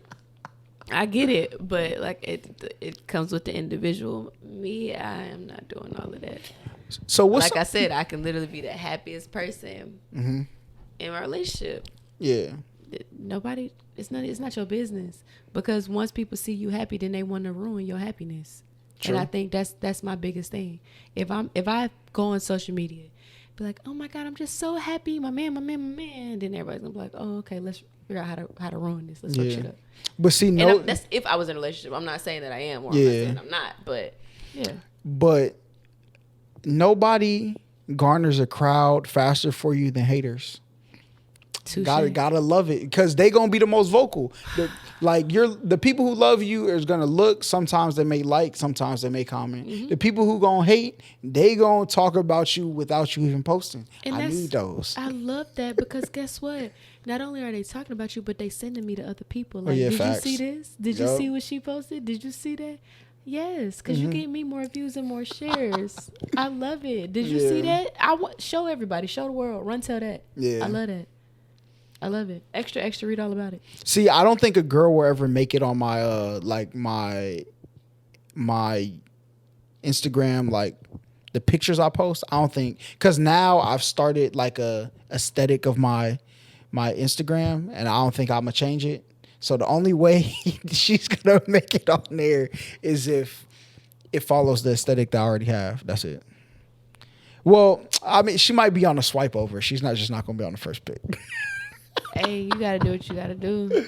Just casually slide her in there. Like, no, she gonna be on the story though, for sure. The story go away. But she gonna be on there all the time. Cause when I'm in a relationship, my girlfriend goes with me just about everywhere. I'm the type of person, you can ask any of my friends, like, when I go places, if my friends can't come, I'm not coming. Like, so if you don't accept my people into this, we're good because we're good by ourselves.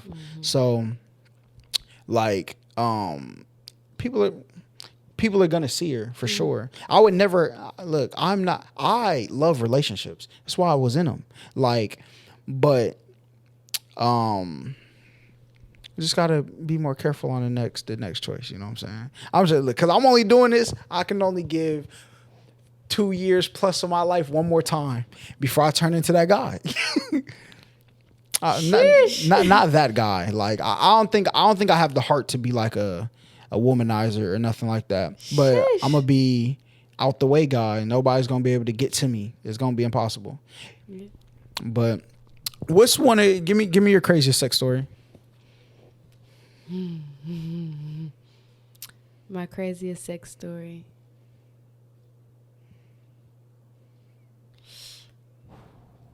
My craziest sex story. Worst and best. I know the worst popped up. I know the best did too. I seen the twinkle. You know what I'm saying? This is deep. My craziest sex story would probably be, I'm gonna say the loft. The loft? Yeah. Well, was it with the curtain pulled back or no curtain? It was no curtain. I was in the open. Just fuck it. That's crazy. Were you drinking? Yeah. You're sober? Oh yeah. No, I wasn't sober. I wasn't drunk. Like it wasn't like I wasn't raped or nothing. Yeah. But well, no, I didn't mean like that, but like. Yeah. I was just feeling frisky. I was with it that day, type of thing. Cause like that's what I said. I feel like I go through those spurts or aspects of a roller coaster where I'm just with it. Like, what we doing? And like I said, when you dealing with somebody or you go with somebody, you going, what we on is what we on. I'm on whatever time you on. So if you be like, hey, I just, let's just fuck it. It's fuck it today. It's fuck it Friday. Okay, cool. Let's fuck it. Yeah. What we on? That's crazy. So that was the best story. What's the worst? I know you got a worst story. Everybody got one. You want to know mine? Why you think of it? I'm going to tell you mine. Okay. So my worst sex story was, oh my God. All right. So I pulled up to this place, right? And she is like, let me be careful with my words. All right. I pull up to the place and she's feeling herself, right? Like, no. Like feeling herself like she's lit, right? No, not drunk. Okay. She's just a little tipsy, right? You know what I'm saying? She's feeling it. So we get there and I'm kind of like second guessing already, like, cause she was a little bit too forward in the beginning anyway. So I'm like, I don't know if I really want to do this. So she is her and somebody else there, and they're like talking to me, and like they are buttering me up, like, you want us to make you a hookah? You want a drink? You're trying to, you want some champagne? You want me to put Henny in your champagne? I'm like, what are y'all trying to do here? All right. So that whole thing happened, and it got to the time, and we go into her room, and she goes to her dresser and pulls out a hog tie. All right, and then she's What is that? it's like this strap that goes into two cuffs and two cuffs.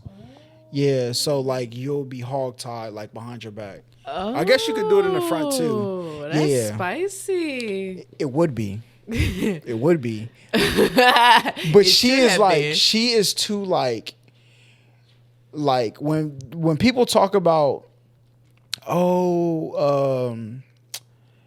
women do all of this shunning men, then they get older and then they're trying to grasp on. That's what I felt like. I felt like you spent your life like, I'm too good for niggas, and now you're trying to grasp onto anything. I could feel the pressure that I was under in there. It wasn't comfortable.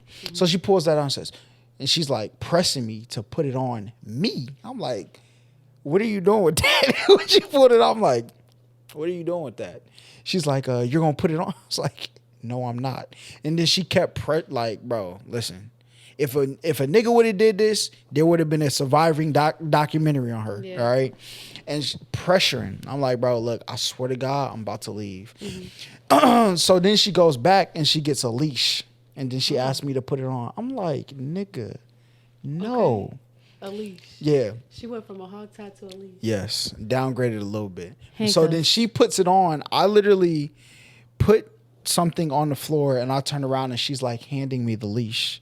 I'm like, all right, I guess. You know what I'm saying? So she's like, pull me where you want me to go. Now, mind you, before this, she was eating hummus dip. Yes, your face. Hummus, garlic. It was garlic hummus dip. Yes. So Ew. She's like on all fours walking around like a little dog, right? And she goes to like give me head and I could smell the hummus. And at first, like, I'm a very hygienic person. I smell it. I'm like, there's no way that's me. It's no way. I have never smelled like this in my life. And I'm trying to remember, like, where's this smell coming from? But every time she breathed, it's like hitting my nose. It was so bad, bro. I wanted to throw up. I literally have a gag reflex to like garlic now. It's that bad. So that happens. And I'm like, I'm done. I'm straight in my head. And then she goes and pulls out like a bunny butt plug and like wants me to put it in so she can hop around. I'm like, yo, nigga, I'm straight, bro. I'm going home. I got up out of there. Oh, I told her I was a virgin. That's how I got out. So she was like, why did you let me suck your dick? I was like, that's not against the rules. You know what I'm saying? I'm saving myself for marriage. Getting head is not against the rules. So I'm going to see you dapped her up. You know what I'm saying? Shish. And as soon as I got in the car, I called my homeboy. I'm like, yo, listen, bro. I told him the whole story from like back to front. This is obviously like the fast version. I told her it took me like 30 minutes to get through the story on my live stream. But yeah, that was the worst by far. By far the worst. That was a traumatic experience. It was so bad. Like You survived. I muted her when I got home. And then she replied to like all of my stories. Like after that, I'm like, oh my God, no. Ooh. Yeah, no. Yeah. Mm-mm. I think that was a scarring situation though. I probably shouldn't have went through that because that's probably going to hurt me in the long run. But I'll get over it though. That was traumatic. Yeah, for sure. Are you okay? I think I am now. Like, because at first, like, I was like, because How long ago was this? This was like Last maybe week? like no, it was like 6 months ago. Oh, this was recent then. Yeah. Damn.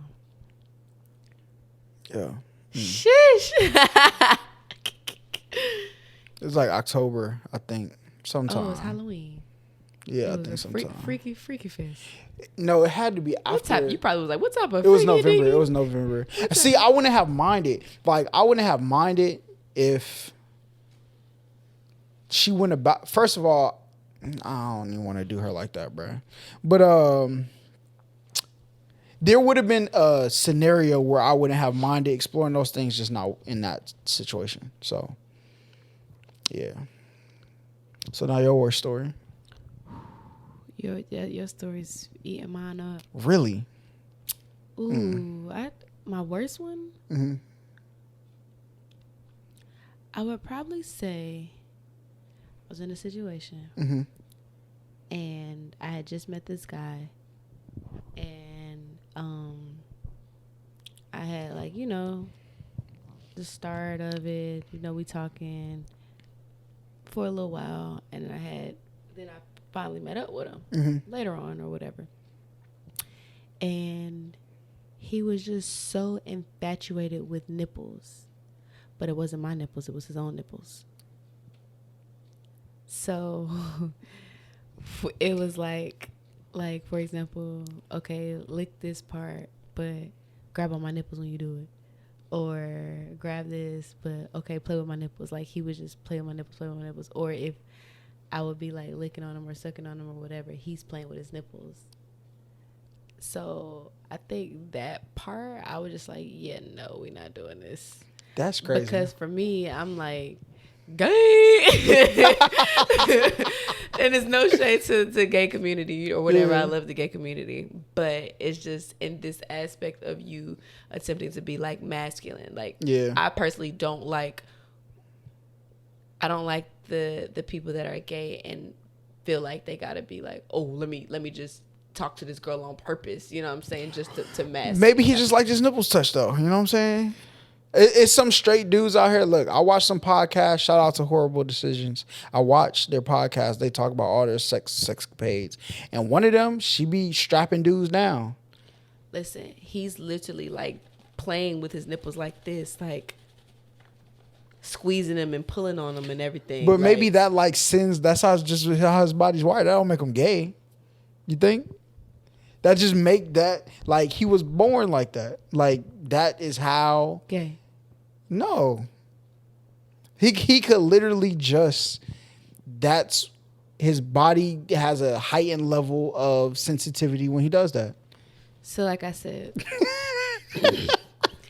it's cool because I've been in situations where guys would like they don't mind the nipple play, but I'm saying when you have to become so dependent on it, like to an extent where you can't orgasm or you won't do nothing unless you're playing with your own nipples. Like, guys get turned on, like, you know, oh, your nipples are, if you just like play with their nipples a little bit, or if you sucking on it, licking on it, whatever. But if I'm giving you, you know, oral or whatever, and you're laid back, but you're literally just like, that's not like, and you this and pulling and massaging yourself, like, that's what a female does. No, that's what somebody who enjoys their nipples being played with does. No, a female does that. Females grab on their titties and, you know, stuff like that. Like, and when they're really involved or really feeling like, it's like I just got to do something. You know what I'm saying? The aspect, like, if you giving head or you pumping or whatever, they grab on themselves and just feel themselves. He did that, and I just was like. So how you feel about dudes who out here that get their ass ate? You think that's gay too? Look, I look. Me personally, it's just not something that I think I'm willing to explore. But I've watched a lot, and Tank, you know what I'm saying? My man said he be out here, the soles of his feet is facing the heavenly Father up above, all right? My man, some people, that's what they into. You think? So are you saying the entire hole or the gooch? No, they getting their ass ate. The gooch, the space between the ball sack and the hole. No, they're getting their ass ate. What do I feel about it? Yeah, do you think that's gay? To each his own. Good answer. You know what I'm saying? Good answer. To each his own. You like it, I love it. Am I doing that? That was gonna be the follow-up question. No, baby, no. Yeah, I bro, and that's why I think it's good. I think the balls is the farthest I'm going. No gooch. I might lick under the ball a little bit. I guess that's closest to the gooch you gonna get. I mean, but I heard that's where the man G spot is. So, you know, like.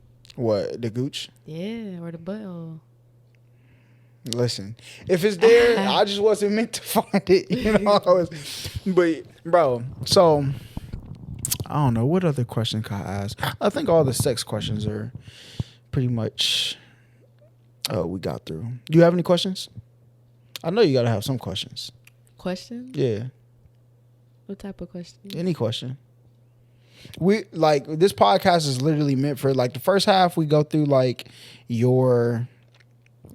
know what I'm saying, Miss Coxx the rapper, all that stuff. The second half is just general conversation. So, you have any conversational topics you have on your mind? We talked about sex. That's so much fun. We touched on zodiacs. Do you believe in astrology and stuff? Yeah. Yeah, to an extent. Like, I'll definitely do my research on if I don't know much about the individual, I'll do my research. Yeah. Now, do I believe in the extent of the compatibility? No, not necessarily, because they'll say that two signs are never supposed to be together. They won't be compatible at all. But those be the hustlers of the year and the money makers, you know what I'm saying? Because they just click, they understand each other. I feel like I believe in astrology, however, it's deeper than that when it comes to people. Because, yeah, you can be a Gemini and you can have some Gemini characteristics, but at the end of the day, you are 50% your mom, 50% your dad. So how you maneuver is going to be how it is. Whether you a Gemini, Scorpio, or anything, that's just what it is. That's your makeup. Yeah. So even like I said, with me being an Aquarius, Aquarius is nonchalant or whatever, but my dad is nonchalant and my dad is a Pisces. And I act like my dad. For real. You know what I'm saying? So it wouldn't be you act like an Aquarius. I act nonchalant because my dad is nonchalant. So how do your parents, how did they work you into music? Because if you started when you were like 16.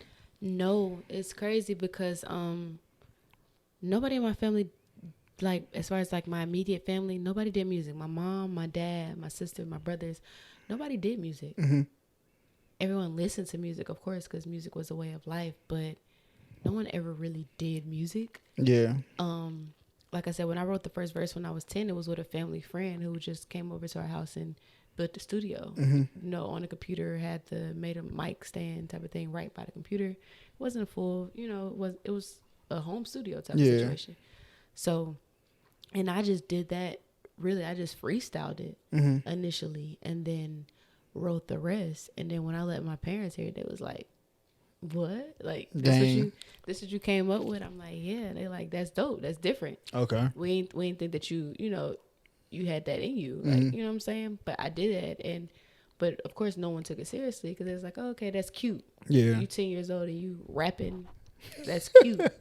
Because, see, my parents are old school. They old-fashioned. My dad, for sure, is like the entertainment industry, music, that doesn't give you immediate payoff right now. Like, my dad doesn't necessarily believe in the grind or the hustle and bustle of it. Hold up. Father, listen, I hope you're watching this. Please. It doesn't give you immediate payoff like the generation before us didn't plan to work till they were 65 and get a retirement. What are we talking about? Dad, you hear this? What are we talking about? Immediate payoff, all right? For example, like when I had a job, right? I said, Dad, I need to make sure that I work 3 days in order to get the benefits. Because, yeah, being an entrepreneur is fine. It's all cool and everything. But at the end of the day, you really can't afford to get sick. Yeah. So that's why I never knock a person with a 9 to 5. Because you can have a 9 to 5 and still have your own motion going on outside of that. So at that point, I'm working a 9 to 5, but it's only 3 days a week to make sure that I maintain a certain amount of hours to make sure I get my health insurance and all my benefits. Cool. And I said, okay, I work 3 days a week, and then the other 4 days, I'm a hustle. Hustle, dedicate to my craft, dedicate to what I need to do. My dad was like, "Oh, well, you should just go get another job." For what? Yeah. I have to get it to my craft. I need to be recording. I need to be doing whatever I need to do. And he's like, "Do you get paid to record?" I don't get paid immediate to record, but when I put the music out and I get streams or views and all of that stuff like that, then that's my payoff. But in order to get to the finish line of having a record out or a video out, you have to record that. Yeah. And that was the conversation I had to tell I have with my dad. So it's just like, I mean, I get it, but it's like, he's, like I said, he's old school. It's 9 to 5, work a job, get your money, live a regular life, keep going, and it's no real hope in music type of thing. That's how he feels. My mom is like, yeah, do what you got to do. Yeah, work, and then work to, because my mother believes, and she understands what I would say, and work to get to where you really need to go, or where you really should be. So I'll never, like I said, I'll never knock a 9 to 5, because I will work one in order for me to get the benefits or to get the money to fund what I need to be, what needs to be funded. So yeah, I work to pay for studio time, or to pay for videos, to pay for photographer, to pay for what needs to be paid for. But I know at the end of the day that that's not my tell-all end-all. I know I'm not meant to be ordinary. I'm meant to be extraordinary. So you still have a job now? Nah. Okay. I was about to listen. I will put it like this to anybody out there. Like, there is a necessary, it's not a necessary jump, but there is a point where your job is almost holding you back. Like, you do it to, you do your job to fund your craft, but there's you ever seen Batman, the Dark Knight Rises? Okay, so they had this scene, he's in this hole, and he's trying to jump over this ledge to get out the thing, but he's like tying a rope around himself. And they say, like, in your subconscious, you're not jumping as far as you can because you know the rope is going to save you. So to everybody, there is a time you will get to where you need to be, but sometimes don't be afraid to jump off that platform. Yeah. And you know, I started watching Steve Harvey. He has this segment called Motivated. It's on YouTube. I'm not sure if you're familiar with that. Yeah. But I started watching that, like, morning inspiration and stuff like that, and because I'm a positive person, so when I wake up, it's like, okay, let's have affirmations, let's be positive, self-love, and put in the atmosphere. You're gonna have a good day, type of thing. And one of the stories that he said stood out to me was the aspect of basically not blocking your blessings. And he told the story, every day he was like, I'm gonna get a new car. I'm gonna get a new car. And now, mind you, he had an old car, but the car wasn't drivable. It was just in the garage, sitting there. And he was like, Mom, I'm gonna get a new car. I'm gonna get a new car. I'm getting a new car. Like, he kept manifesting the fact that he was gonna get a new car. And his mom, every single time he said, I'm gonna get a new car, she was like, you got a car already. You got a car already. You got a car already. So skip to the main point. One day he was like, why do you keep asking me that about saying this about, why do you keep saying you have a car? Because I want to have a new car. Why don't you want what's best for me? Like, why don't you want me to win or exceed? And she was like, you have nowhere to put your new car if you still got this old car, if you still have this old car sitting there. So I interpreted, and that's the same way that he described it, was like, in order for you to be prepared for your new blessings, you have to move, clear it, like clear the path for it. And he even said, like, a friend, she was dating a married man, and she always went to the bar and was dealing with him, but she wanted more from the situation. But you can't get no more from a married man, because the man is married, he's not leaving his wife. Yeah. So they would always meet up after lunch or whatever, after work, and go to this restaurant, have drinks, but that was the only thing that she can get from him. So she stopped going to that place, and when she came back, the man wasn't there, but it was the owner. And the owner was like, oh, I haven't seen you in a while. She was like, yeah, I stopped seeing my friend. And he was like, good, I've been waiting on you to stop doing that. So now the owner of the spot, him and the girl, they're married and own 3 more restaurants. Like, that's crazy. It's like, you literally have to give yourself that availability. Yeah. So when I was working, I went from 5-6 days a week, like working overtime and everything. And I had to cut back and say, hey, I can't do the 5-6 days a week. I got to go to 3. Yeah. You know what I'm saying? Just to allow myself to have that time. If I'm giving more time to somebody else's clock or with somebody else's business, their business is flourishing. Yeah. My business isn't flourishing. I got to give more time to myself. Exactly. So if I'm going to give any days, it's going to be 3 to 4, ultimately go down to 2 to 5. Yeah. And then 1 to 6, to where I give all the time to myself. Facts. That's the goal. That's how it was with, so the pandemic hit, they laid off people at my job, you know what I'm saying? And I was like, see, I was one of them people. I shouldn't have been this person because I could have ran up a crazy bag. All right. But I was one of them people like, I don't need unemployment. I'm just getting another job. Right. But you literally, your company pays unemployment insurance for you to have it. It's yours. You're entitled to it. Right. Which I should have just collected it off the rip. But I went a couple months and then I got this Windows job and it was like they made it your own schedule. As long as you take care of, you know what I'm saying, what you need to do. It was commission based too. So based on how many window sales you made is how much you got paid. So I got in there and I was making crazy amounts of money. Like I think like in 3 weeks, at one stint of 3 weeks, I made like 6 bands. So I was like, I mean, this is a good job. Then since all the other people were messing up that came in with me, they were like, we're going to need y'all here every day to practice y'all's pitch to people. And that day they made us practice it.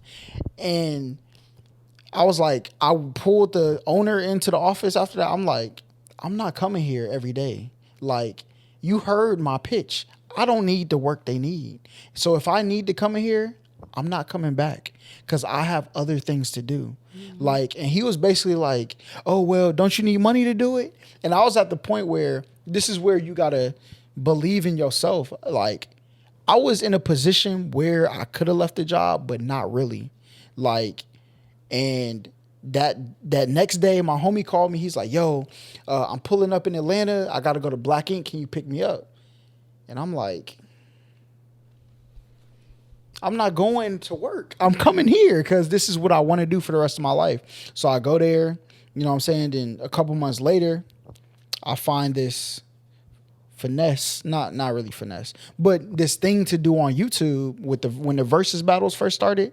And I was making more money than I made doing a Windows job in 3 hours. Like, so that's why sometimes you just got to believe, because if I didn't do that, I wouldn't have been home those days to do the versus battles by the time they started. And I would have missed that whole thing running on somebody else's clock. So I advise everybody, if you believe in yourself and you got discipline, I advise you to jump out there. Take the leap. Yeah, for sure. Take the leap. Sometimes you don't know where you're going, like, the finish line, but your path and how to get there, you never know. And it's never going to be a simple, like, A, B, C, D, E. Nah, sometimes it's going to be A, B, skip to F, skip to J, M. Like, it's never going to be that. If it was like that, the world would be so much like simpler, but it's not that. You got to go through hoops and obstacles and everything. In fact, sometimes from A to B takes 6 months, but as soon as you hit B, C, D, E, F, G, it happens like the next 2 weeks. You're running. So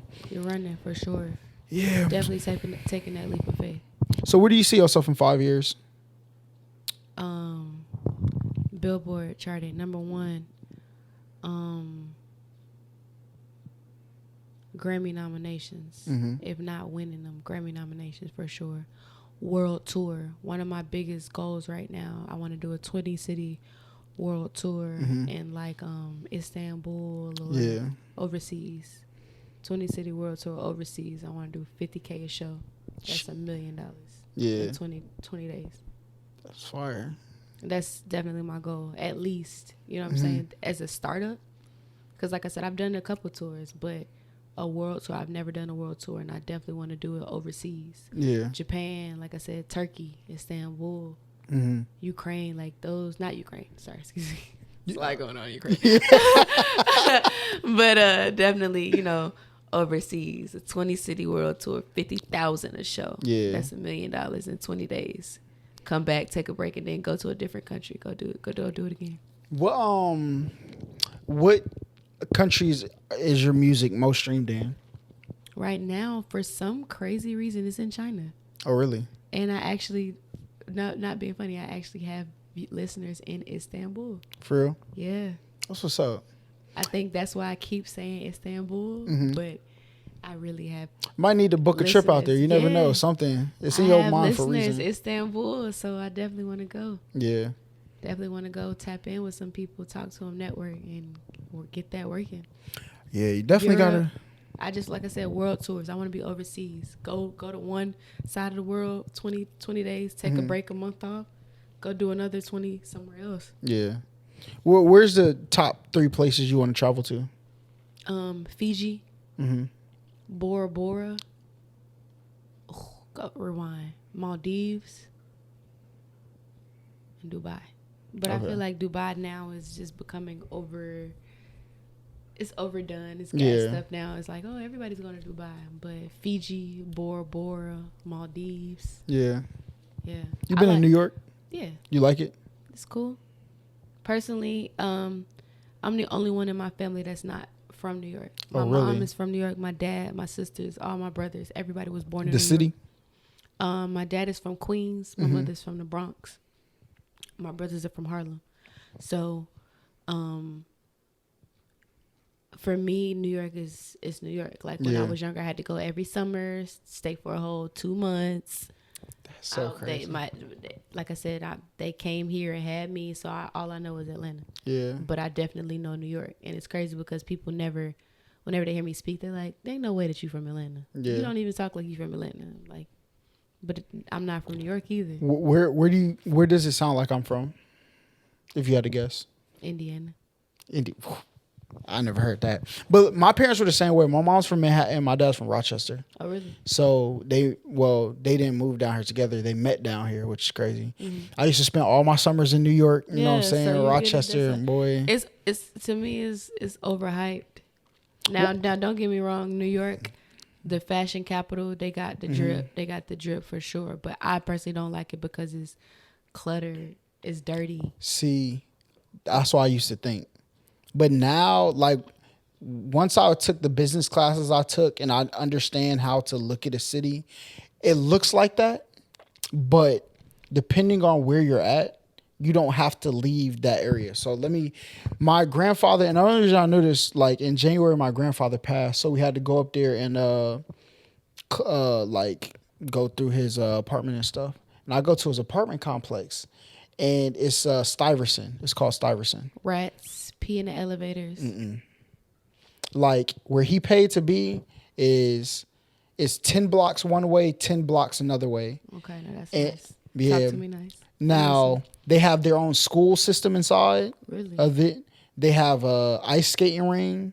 They have basketball courts that during the winter they put tents over and heaters. And where is this at? Rochester? No, this is in Manhattan. Really? This is like not near Times Square. Like maybe like 15-minute walk. Okay. Yeah. So, well, it's right across the bridge from Brooklyn. Mm-hmm. So they have what else did they have? Oh, they put the tents over and heaters to make it an indoor like basketball court during the winter. They have security. They got their own police department. They got their own hospital. Like it's crazy. But you pay to be there and you have all this stuff. They have like all the shops on the outside, the bodegas across the street surrounding the property. And I understand the how you build a community in a city. Right. And if you look at Piedmont Park, it's kind of like that now. Mm-hmm. Like you see all the houses around there. Everybody goes to the park. It's a free park. You see kids out there without their parents. Like to us, that's crazy because we grew up where we grew up. Mm-hmm. And then we go see that like they're wilding. Why would you have because we know what Atlanta is, but their Atlanta is different. Right. Right. So I understand New York a lot more. Now, of course, there's the parts that's like, I don't really want to go there. But where my grandfather lived, you literally didn't have to leave. But now that's dope. Yeah. I've never experienced that part. Like I said, I'm in the Bronx. When I go to New York, I'm in the Bronx. Oh, yeah. Like I said, it's pee in the elevators. Mm-hmm. It's rats running across the street. Like, it's the projects. You know what I'm saying? It's not knocking it because, you know, being around the projects or experiencing aspects of that definitely molds builds, you. Yeah, it molds you. It builds you for sure. So I don't take it away, but do I like New York? No. I don't personally, like I said, I don't like New York. Yeah. I used when to everybody's like, we gotta go to New York, I don't want to go. Yeah, I would say that too. Like to vacation, I wouldn't. I understand how they built it to live there, though. Yeah, I'm not going. There's one thing, yeah. And guess what? I got family there. I love my family to death. I go visit a quick minute, but I haven't even been since I've been older. I haven't been to New York. Yeah. I used to go when I was younger, like I said, every summer. Since I've been older, I haven't been to New York. Yeah. It's no, because it's like, for what? That's crazy. But yeah, I can't live in somewhere that's that cold, in my opinion. Oh, it's free. Oh my gosh. Oh, and I hate that. It's freezing. Yeah. Snow is up to here. Like, I like Atlanta that if it snow a little bit, you ain't going to school, work clothes, Yeah, road clothes. facts. I love that. New York, they don't care. You're still going. Yeah. Time for you to go. Get out. Like, no. Yeah. But yeah, so tell everybody where they can find you before we head up out of here. You can follow me everywhere at Ms. Coxx. That's MZCOXX. MZCOXX. Triple X. if you're nasty. Yeah, And, no, it's Coxx time. Hey, listen, make sure y'all like, comment, subscribe, all that great stuff. You know what I'm saying? This will be on Apple Podcasts, Spotify, Stitcher. I know I'm taking my sweet time, but I promise, they're all going to be there, okay? Hurry up now. I Let's know. go. This is episode 31. Oh, my gosh. No, 32. Episode are you 32, doing? and none of them are on Spotify. They're not on there. But they're coming, all right? They're coming. So I'm going to see y'all later. Peace. Yeah. I seen something, bro. I seen some Fortune 500 CEOs with dog collars on in there. I'm Yeah. like, what is this? Yeah. So what's your experience there? Which one? I'm playing. Tokyo is it's pretty fun. What was you getting into in there? Don't choke. Hey, you've been flawless this whole podcast. Don't choke up now. All right. Choked up. I'll tell about can I remember my first time in there? Do I remember my first time in Tokyo? Give us the most lit time. Okay, my most lit time was in there. I went in there and it was supposedly like a date night situation. Yeah. Because let me tell you, you don't go to Tokyo by yourself. Yeah. That's rule number one. Do not, especially as a male, do not go to Tokyo by yourself. Meat a female, fest. you can slide by there. You still probably shouldn't go by yourself, but a male, absolutely not. Yeah. Definitely go with a partner. So I went and we was upstairs by the like, it looks like a VIP section with all the black sofas on the side, like across from the bathroom or whatever. And we were just there. And the person I went with was just like, look at all of this going on. Because it was, so we were sitting in one seat and then it was somebody else that was sitting next to us. But I guess it was a couple or it was a random girl. She was in there, but she was going dumb. For real? Like, on the floor, on her knees, going dumb. And at this point, it's like probably about 7 guys around her. So she's in the middle, and they're all around her, all out, and she's just taking her chance, like, pop, pop, pop, pop, pop, pop. She knocking them out. They literally, like, it was like a wrestling match, but she was knocking them out. Like, that's crazy. Yeah.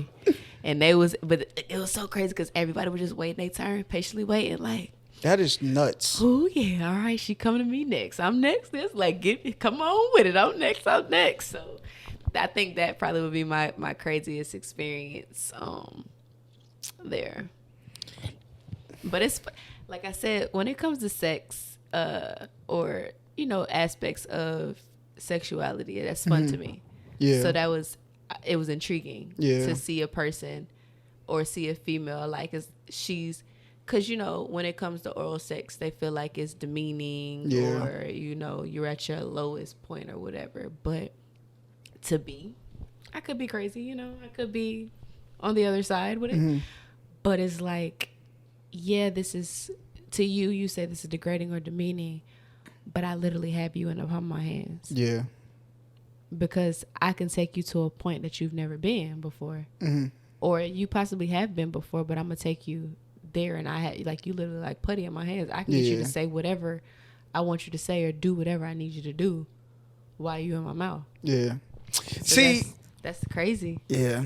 But then I'm saying like you're so it's so demeaning or so degrading, but I have all the power in the world. Yeah.